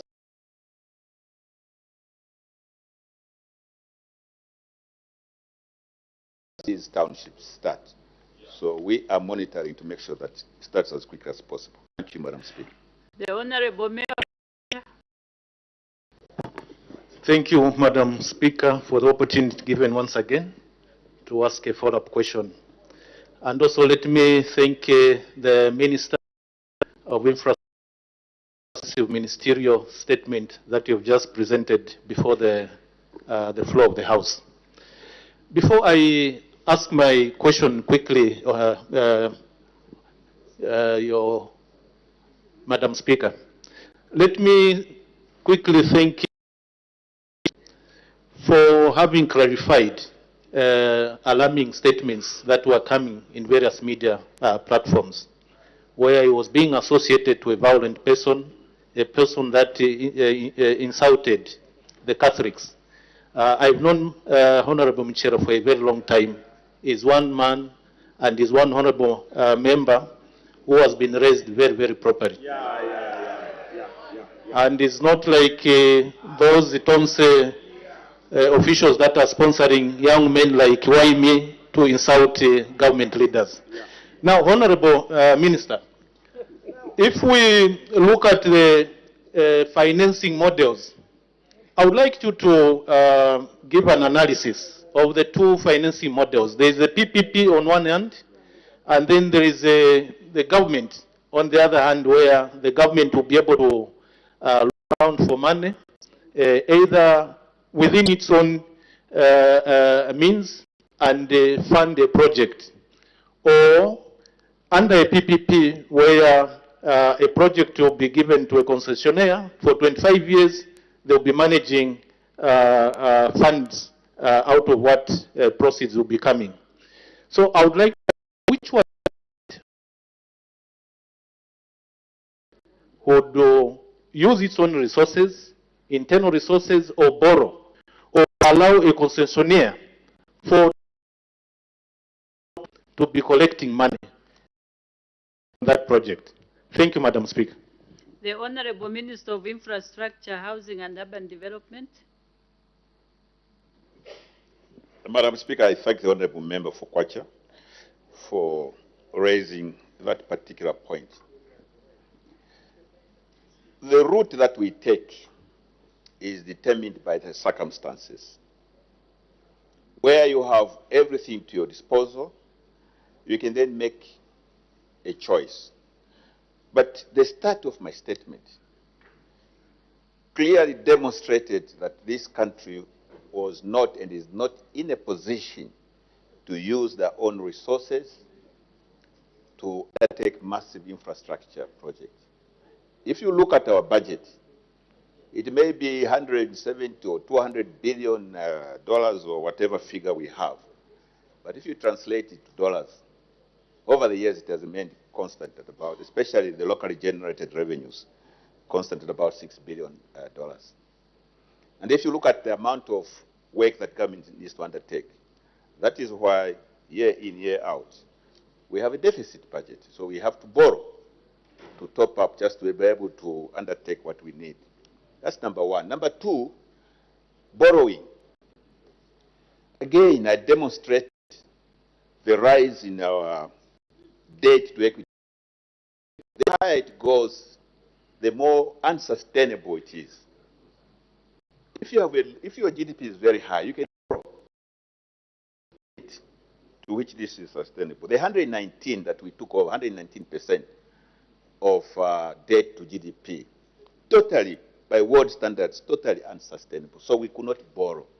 That is why our predecessors in 2020 defaulted. They could not even pay the service charges or the interest payments on the Eurobonds, which is $45 million. So we could not borrow.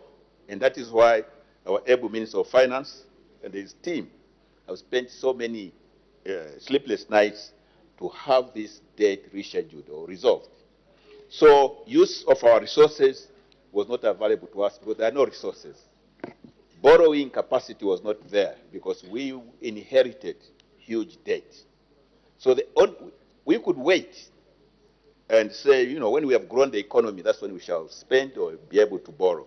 But we could not wait because our infrastructure was in a terrible condition. Secondly, the president and the government have said we are going to grow the economy, and part of the avenues of growing that economy is through trade. And to trade, you have to have means of taking your goods and services to the people, especially neighboring countries who are part of our markets. Thank you, Madam Speaker. The Honorable Member for Isoka. Thank you, Madam Speaker. Honorable Minister, thank you for your ministerial statement. My question is Nakonde Kanyala Road and Isoka Mafinga Road amongst the 12 PPP agreements which the government has signed? If so, when are these roads going to be completed? I submit, Madam Speaker. Thank you. The Honorable Minister of Infrastructure, Housing and Urban Development. Madam Speaker, the PPP concessions or projects depend on the attractiveness of each road to the private investor. And how does that attractiveness come? It is looking at the volume currently on that particular road, because they work out how long is it going to take to recoup their investment, or potential when a new road is opened.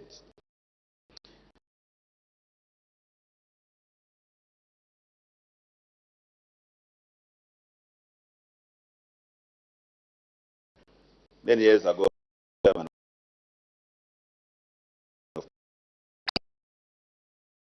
on that particular one, the view is difficult to attract a private investor to come and do a PPP.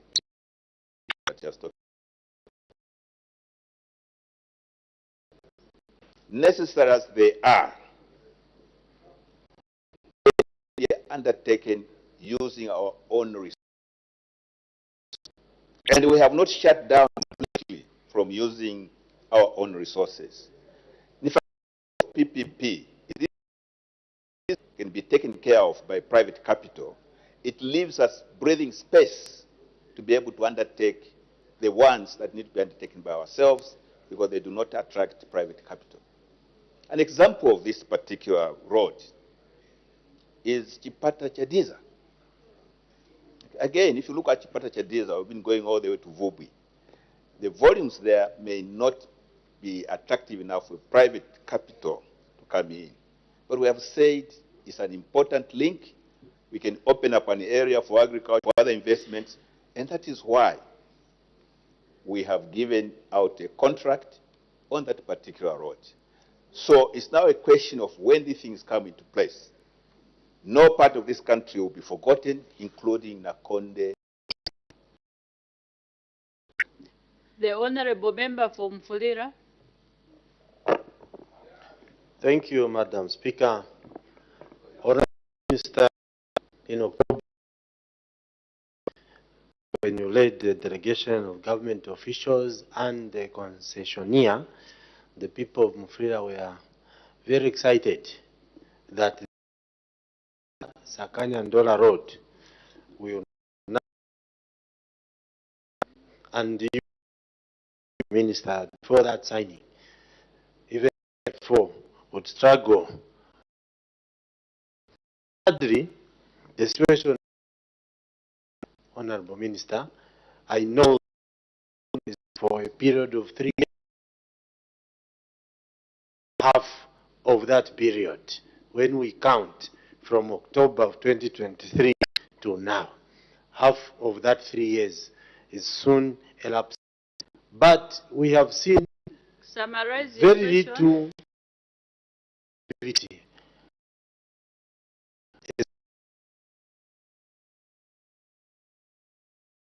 The people of Mufulira. It's only half of the period to The go. Honorable Member for Mfulira, summarize your question. My question, Madam Speaker, is this cost complete? That is Of Infrastructure, Housing and Urban Development.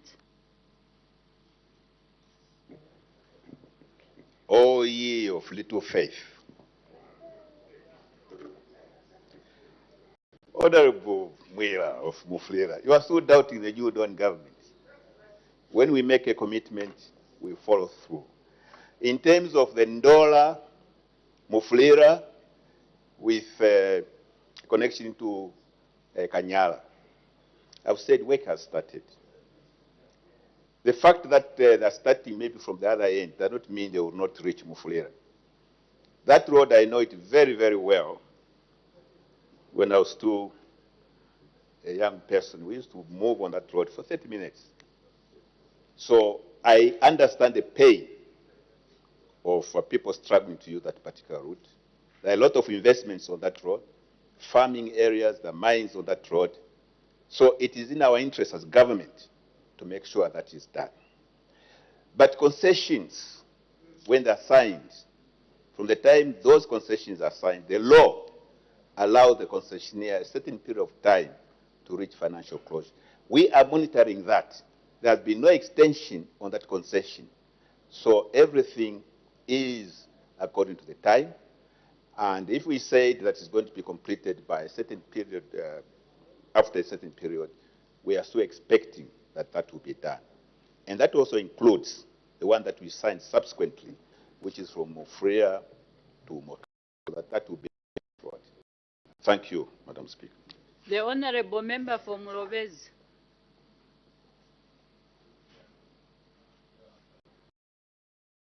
Thank you very much, Honorable Minister, to overboard, which I feel didn't go into the projects.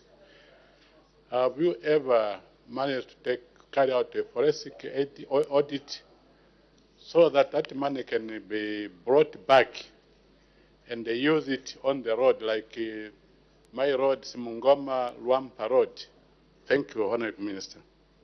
The Honorable Minister of Infrastructure, Housing and Urban Development. The Honorable Member for Mlobezi is quite right. You know, there are certain amounts of money that were borrowed, sometimes even from institutions for an example,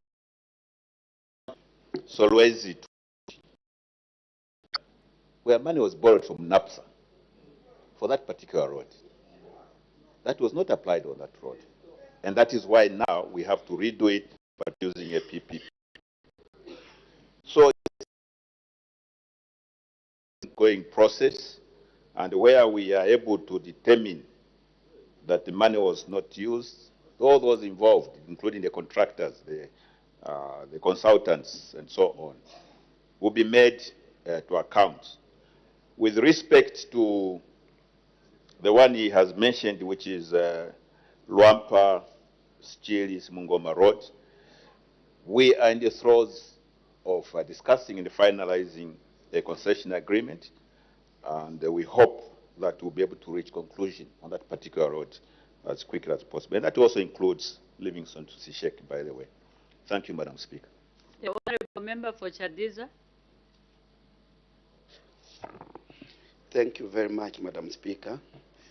Minister Chadiza, let me take this opportunity to thank you for the great works that you are doing in our district. Minister, on the Chipata Chadiza Road, you are progressing very well. And secondly, let me thank you and your government for signing the concession, $79.9 million concession on the Katete Chanida Road. And the works also are progressing very well on that road.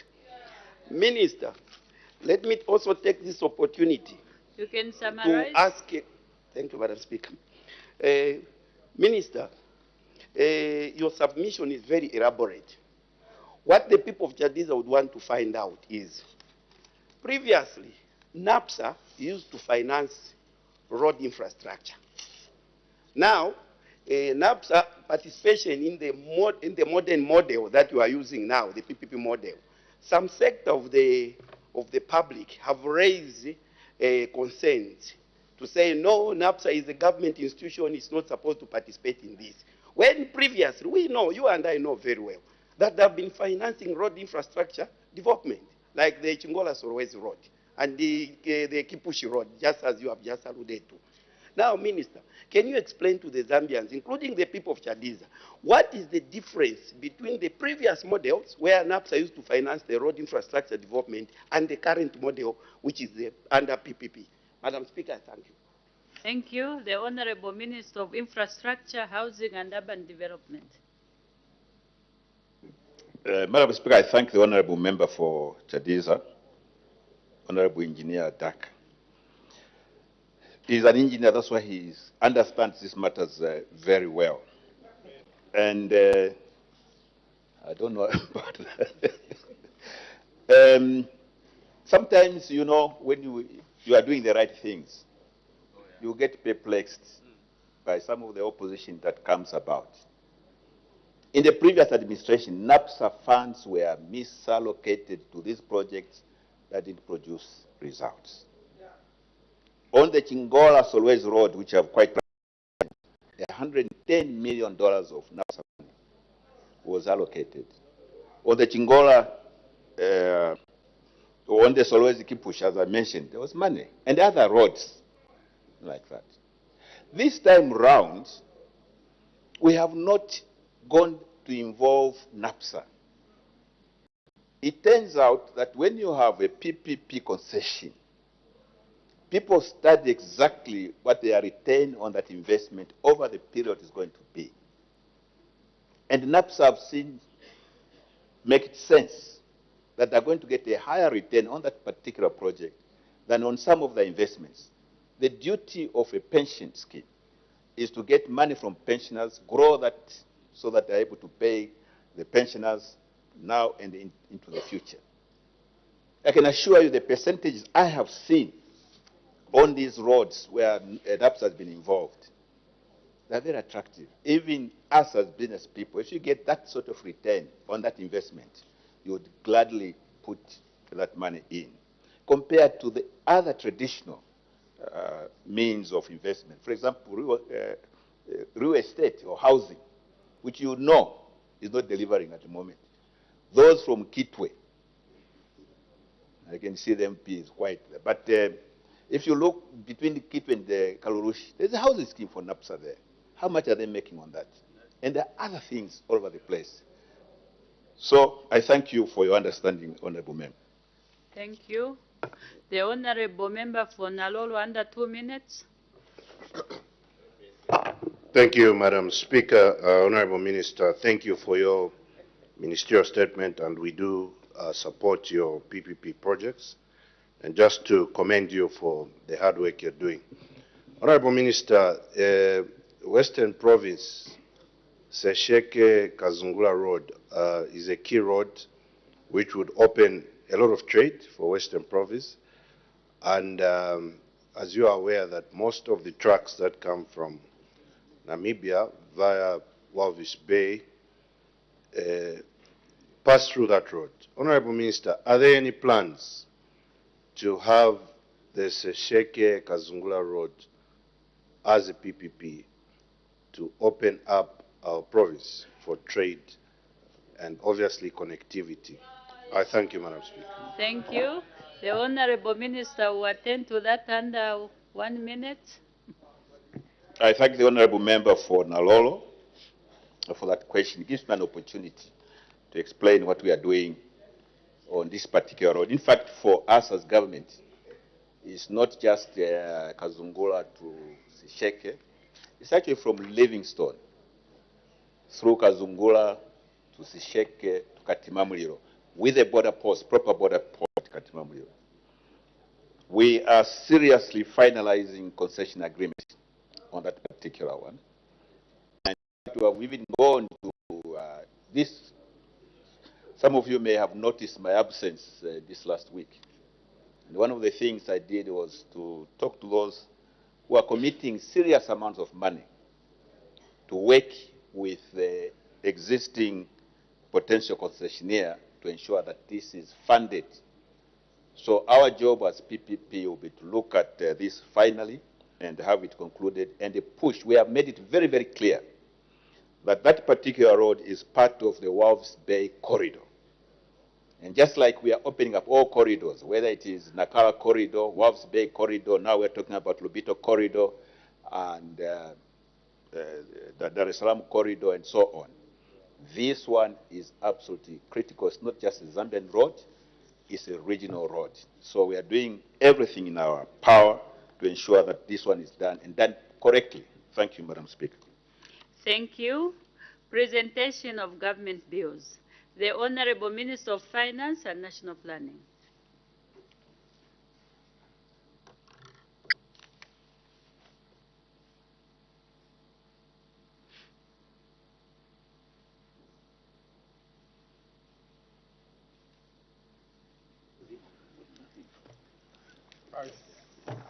Thank you, Madam Speaker. I beg to present a bill entitled the National Road Fund Amendment Bill, National Assembly Bill number 2 of 2025.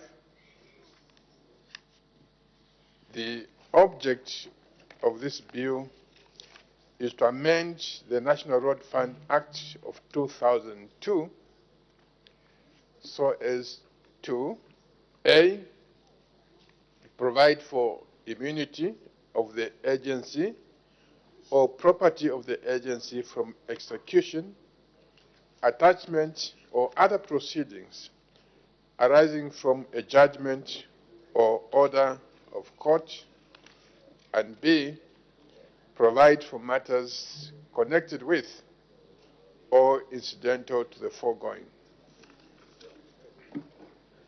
Let the bill be read the first time. The National Road Fund Amendment Bill, National Assembly Bill number 2 of 2025. The bill stands referred to the Committee on National Economy, Trade and Labour Matters. The committee is required to submit its report on the bill to the House in due course. Honourable members who wish to make submissions on the bill are free to do so within the programme of work of the committee. Next bill, the Honourable Minister of Finance and National Planning. Madam Speaker, I beg to present a bill entitled the Building Societies Amendment Bill, National Assembly Bill number 3 of 2025. The object of this bill is to amend the Building Societies Act so as to revise the date on which the financial year of the building society shall end. Let the bill be read the first time. The Building Societies Amendment Bill, National Assembly Bill number 3 of 2025. The bill stands referred to the Committee on National Economy, Trade and Labour Matters, and the committee is required to submit its report on the bill to the House. Honourable members who wish to make the bill are free to do so with the program of the committee. Next bill, the Act. Oh, sorry. The Honourable Minister of Fisheries and Livestock. Thank you, Madam Speaker. Madam Speaker, I beg to present a bill entitled the Animal Health Amendment Bill, National Assembly Bill number 4 of 2025.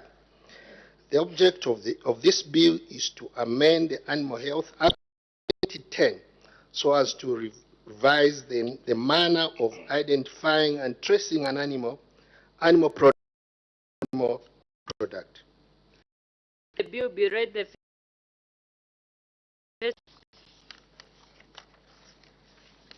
The Animal Health Amendment Bill, National Assembly Bill number 4 of 2025. The bill stands referred to the Committee on Agriculture, Lands and Natural Resources. The committee will submit its report on the bill to the House in due course. And honourable members who wish to make submissions on the bill are free to do so within the programme of work of the committee. We make progress. Questions for oral answer under Standing Order number 80. The honourable member for Gwembe. Thank you, Madam Speaker. From the good people of Gwembe, they are asking question number 263. The Honourable Minister of Home Affairs and Internal Security.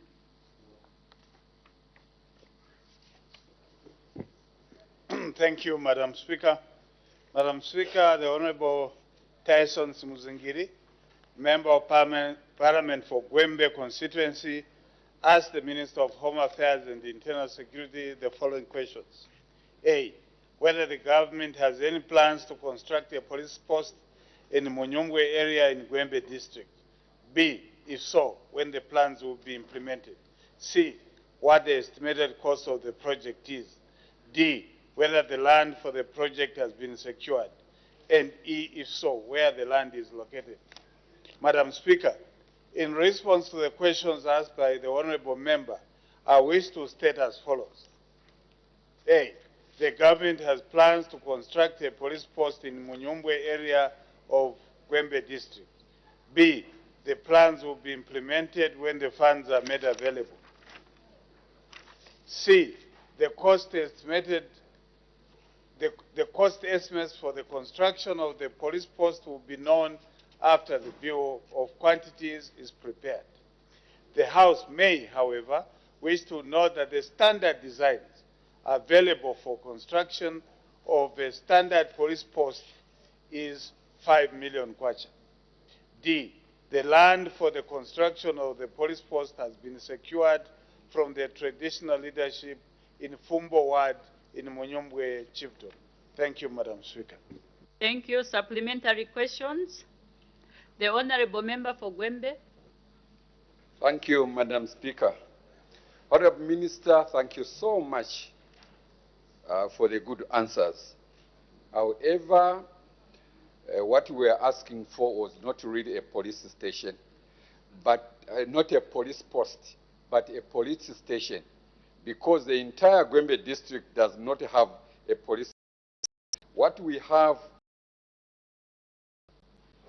police station with no police houses. What is there is something from the colonial that was a judicial, but then turned into basically our is that it's possible that our UPN look at of state oldest district in the country. I submit, Madam Speaker. The Honorable Minister of Home Affairs and Internal Security. Thank you, Madam Speaker. Madam Speaker, I wish to state that the new Dawn administration is keen to develop Gwembe district in general. As you may be aware, Madam Speaker, Gwembe the districts that were severely by the liberation war as we were liberating the southern African countries. During that period, Madam Speaker, no war was taking place. It is incumbent upon us currently as the government in power to ensure that the services are provided everything possible to ensure that services are taken to Gwembe district. As you are aware, we moved the district from Gwembe itself to Munyumbe, and there's a commitment to this government that we are going to provide that are required to provide establish a district. My colleague, the Honourable Member of Parliament, not Member of Parliament, but the Minister of Infrastructure is aware. And as a benefit, he has also assured the people of Gwembe that he is going to do the road from Chisekese to Gwembe, Munyumbe, because we are under an obligation to provide a service to those people. So we are going to do that, Honourable Member of Parliament for Gwembe, assure our people that we'll do everything possible. Thank you. Next question, the Honorable Member for Chadiza. Thank you, Madam Speaker, for giving the good people of Chadiza an opportunity to ask. Madam Speaker, this question. The Honorable Minister of Education.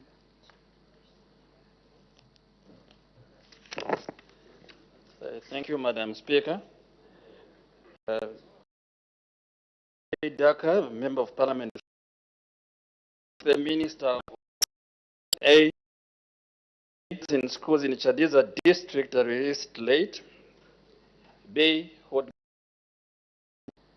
to ensure that the time, and see when the government will increase grants to schools which are underfunded. Madam Speaker, I wish to inform the House the Ministry of Education does not delay grants to schools across the country, including those Chadiza district, simultaneously using the real-time gross settlement via Treasury single account. This process occurs on a quarterly basis as soon as the Ministry receives funding from the Ministry of Finance and National Planning. B, to ensure on time, the Ministry has put in place the following measures. 1, quarterly disbursement schedule.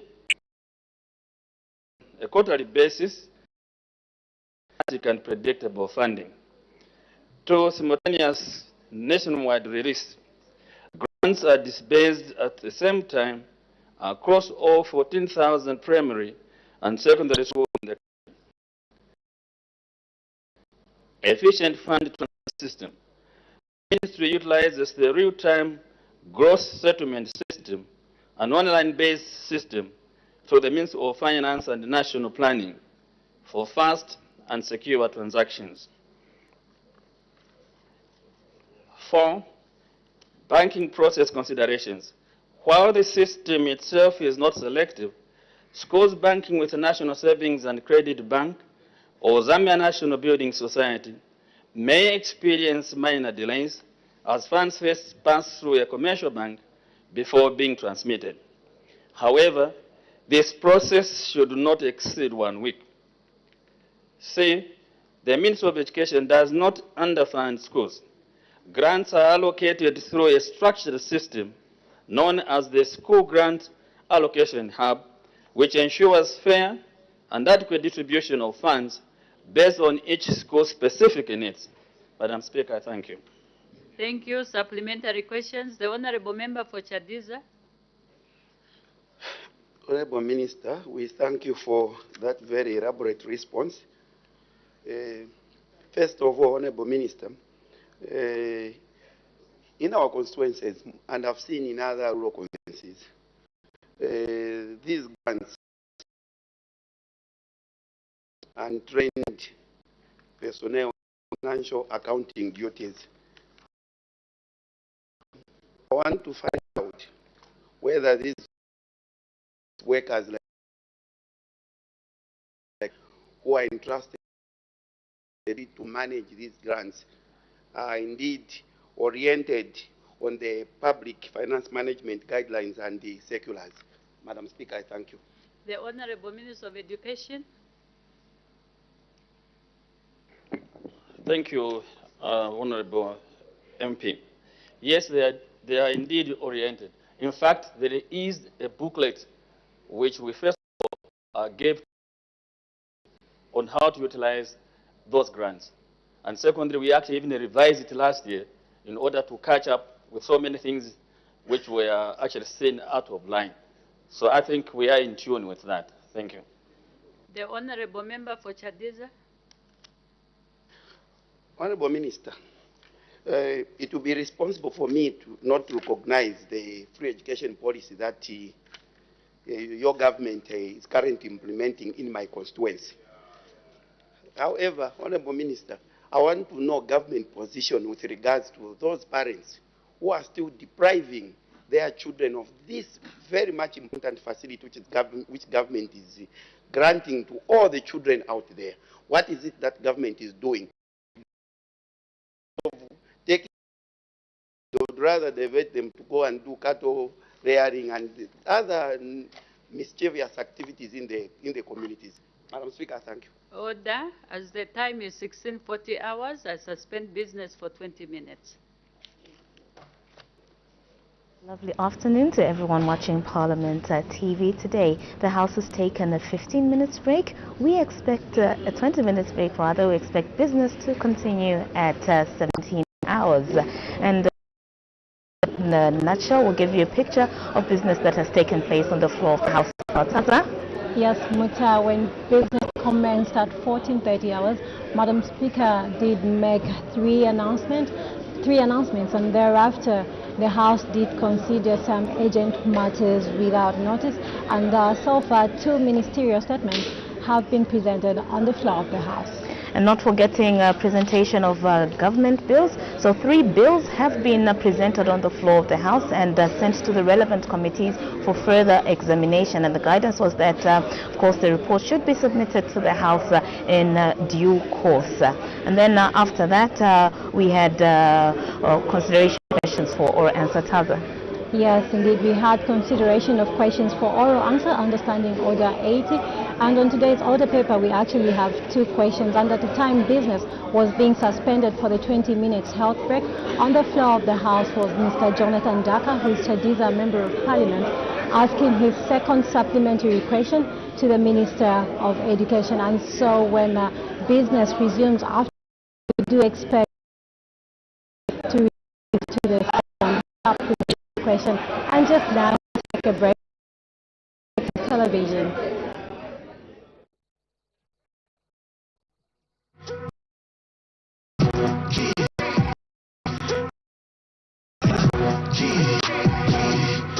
I'm talking to you. In every chance you gotta get it. If I ask percent it, how can I not go get it? In every chance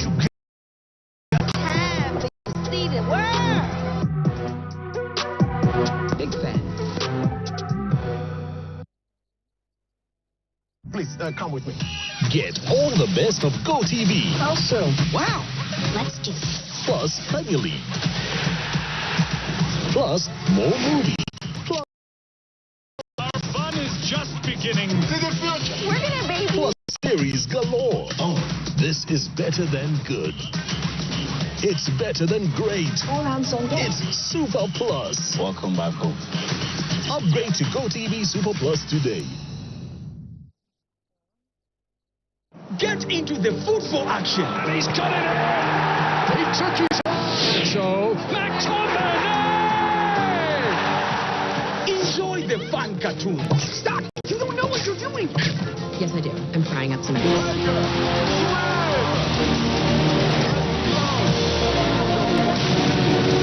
The jaw-dropping drama. Oh my God. Copa is in again. Hey, hold. The time is ticking. Action movies. From sun up to sundown. Join non-stop entertainment with GoTV. Reconnect or stay connected to watch all your favorite TV moments anytime, anywhere on GoTV Stream. GoTV. Love it.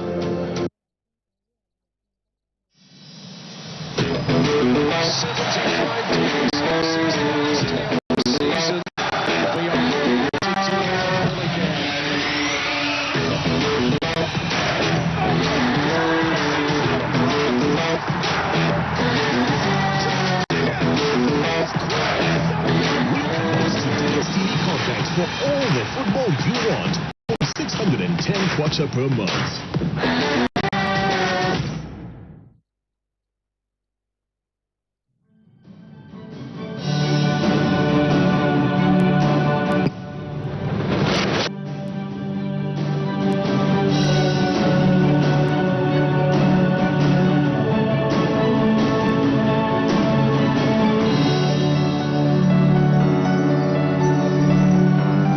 Thanks so much. My full names are Mishek Mtetwa Nyambose. I'm from Ezuleni village, Chief Pikamaraza. My father was Mr. Davison Mtetwa Mishek Nyambose. My mother was from Lupafia village, within Chief Pikamaraza, Tamalirapo Chipeta. They are all late. I went to school. I started school in 1977 at Chongwe Primary School. I finished my school in 1989. I joined Chongwe District Council. I've worked in the local authorities. From there, in the course of my work, I was identified by my colleagues at Chongwe District Council to represent them in the union. So I've been a unionist. So in 1995, I went into the union. Although at school, again, I was a prefect, a vice head, house captain from Chinga House. I was a footballer, active footballer. I was in the drama. So I was an active member at school. Then in my work life, I joined the council, went into the union. Whilst I was working for Chongwe District Council, I became very active, you know, working, pushing for the better conditions of the people that I represented at Chongwe Council. I came into the political life. It started in Chongwe, 2016. I was identified by the people. But because I was not so much active in the party, I don't know what happened. The party that I wanted to relate with, they left me out. I went back to my home. I was called. Can you come here? We are seeing you in the National Executive Committee of the Zambia Congress of Trade Unions. You are a national figure fighting and uplifting the welfare of the workers in this country. Why can't you come here and do it? I went back to home. And it was very easy because when I just accepted that, the people took it upon themselves because I've been hearing about their own son who is contributing to the national welfare. Now he should come to Chasefu. I found some people. We went into contestation. The people picked me. I tried to continue with the party that I thought I can relate with. It failed again. What did I say? I said I would give up. But the people insisted, you are our own. We see the potential in you. And we want you to lead us because I've seen what you are. You are a people-centric person. Well, that's what I am. I like especially the ordinary people who cannot have food, who cannot afford to try, who can't afford to get the basic things. So I went in, and it was overwhelming. I went through and I was elected. And I thank the people of Chasefu for that. That is why I always want to identify myself with my constituency, which is Chasefu, my home. And I'm enjoying so far. I'm a married person with 6 children.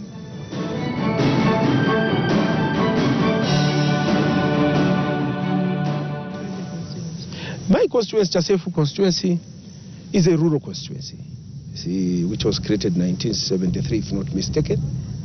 It's a constituency, but the district was formally declared as district in 2018. The constituency is an odd one. We have had eminent MPs who have been there. They did a lot that time. But when you look at Chasefu now, it's really in a very dire situation. This is not exaggerated. If there's one of the underdeveloped constituency in this country, Chasefu is one of them. Imagine, Chasefu has no boarding school. No boarding school at all. It has no infrastructure. It's now that we have built a civic center, a new civic center which has not yet been commissioned. It was a sub-bomber of Lundazi. We thank the Catholic who have a hospital called Kanyanga Hospital. They have been there offering a service to the community, and that is the only hospital that has been helping what we call our hospital. Although now, of the recent years, there was a mini hospital that was built. It has not yet been fully operationalized. So it's a new thing. And that is the thing that we are working on to ensure that we can have a staff establishment and everything. So, Chasefu is a rural constituency with the very deplorable roads. Water is a major challenge. I'm talking about clean and safe drinking water befitting a human being. That is not there. Very few boreholes. People are drinking with wild animals. Roads going to Chinana, Msoromoka, Chamsoro, everywhere the roads are bad. So, this is how I can describe my constituency. It's a constituency that needs immediately to see that we are moving to change in terms of bringing development closer to the people.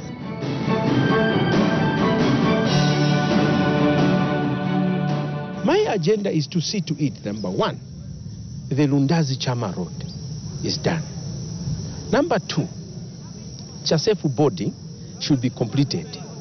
And also to have another boarding school, 2 or 3. Chasefu is big.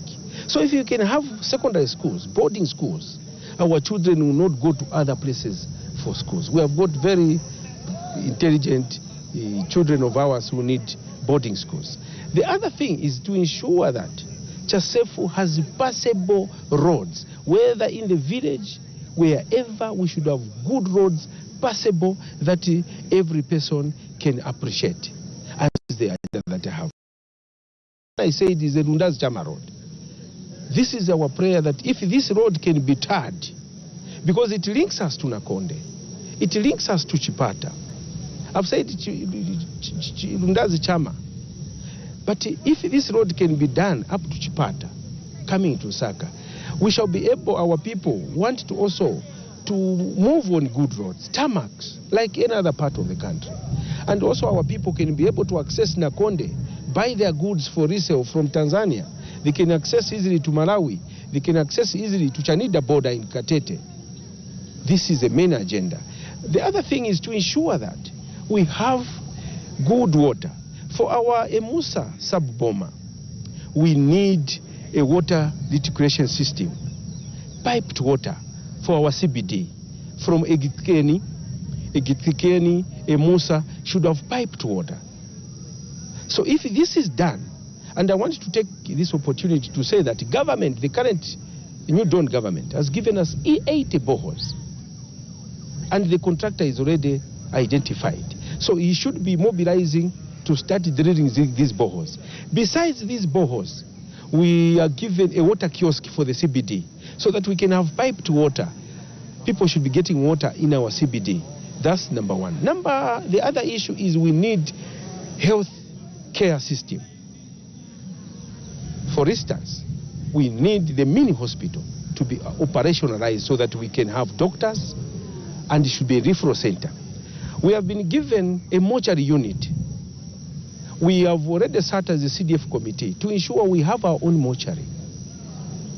People from Chasefu, they bury, our relative dies now, in the evening they are burying, because we don't have anywhere to take our beloved ones. We don't give them befitting send-off. If either those who can manage, they take their bodies to Rumezi, because the Runda's one, as I'm speaking, is also down. So our mortuary unit, we have already decided we are building a mortuary unit so that this machine can be there. So if we have good health centers, health posts, roads, water, Chasefu will not be the same. The other issue that I wanted to mention is the police and security. As I'm speaking, Honorable Minister of Home Affairs, I pushed up a question to demand that we should have our police station in Chasefu. And the government has responded that they are going to build a police station with 40 housing units for police officers. As you may be aware, Chasefu borders with Chama South, this side, Chama North, this side, Lundazi, and Malawi. The biggest stretch is our friends in Malawi, a porous border. So security is an issue in Chasefu. And I want to thank the position by government that they should build a police station and the police posts in all those areas. The other issue I forgot to mention is the issue of the network, telephone network. That is an issue. So I've been engaging the Ministry of Technology, Science and Technology, to ensure that we have connectivity, so that when we have security concerns, our people are able to. When we have business to transact, the people of Chasefu should feel part of this country. They are able to access network and transact, and our children are able to Google and do anything, research, because there's network. So this is my desire and the desire of the people of Chasefu, so that Chasefu can change. We are lucky we have been given 473 teachers for the first time. So this is an issue that we are going to focus our CDF to ensure that we build housing units for civil servants, teachers, clinic officers, and agriculture officers, so that they can have an environment befitting a civil servant. Then we are going to build so many classroom blocks and health posts, so that we can see the development and people of Chasefu feel part and parcel of this country. Otherwise, I'm determined, and have the support of the people. We are working very well with the traditional leadership, Senior Chief Magodi 6 and Chief Pikamaraza, and all the traditional leaders. They are behind to ensure that we work with the government to ensure that Chasefu can be a district or a constituency of a modern nature.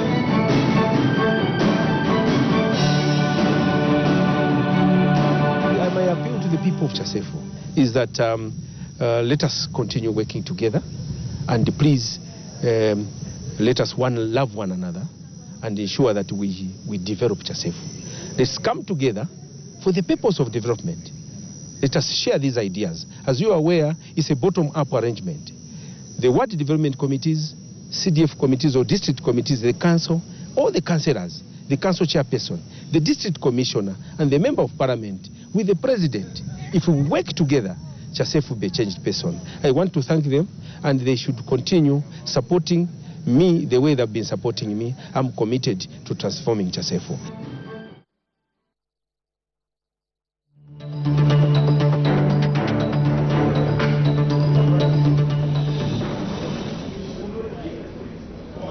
Thank you for still being with us on Parliament Television. At about 17 hours, we will cross back to the floor of the House for the live parliamentary proceedings. And at the time, business was suspended for the 20 minutes health break. On the floor of the House was Mr. Jonathan Daka, who is Chadiza Member of Parliament.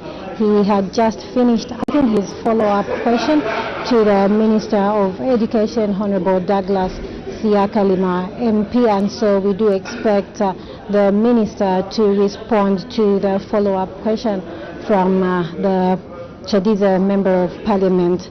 And this is to question 264 under Standing Order 80. Okay, so after consideration of the questions for oral answer, we do expect the House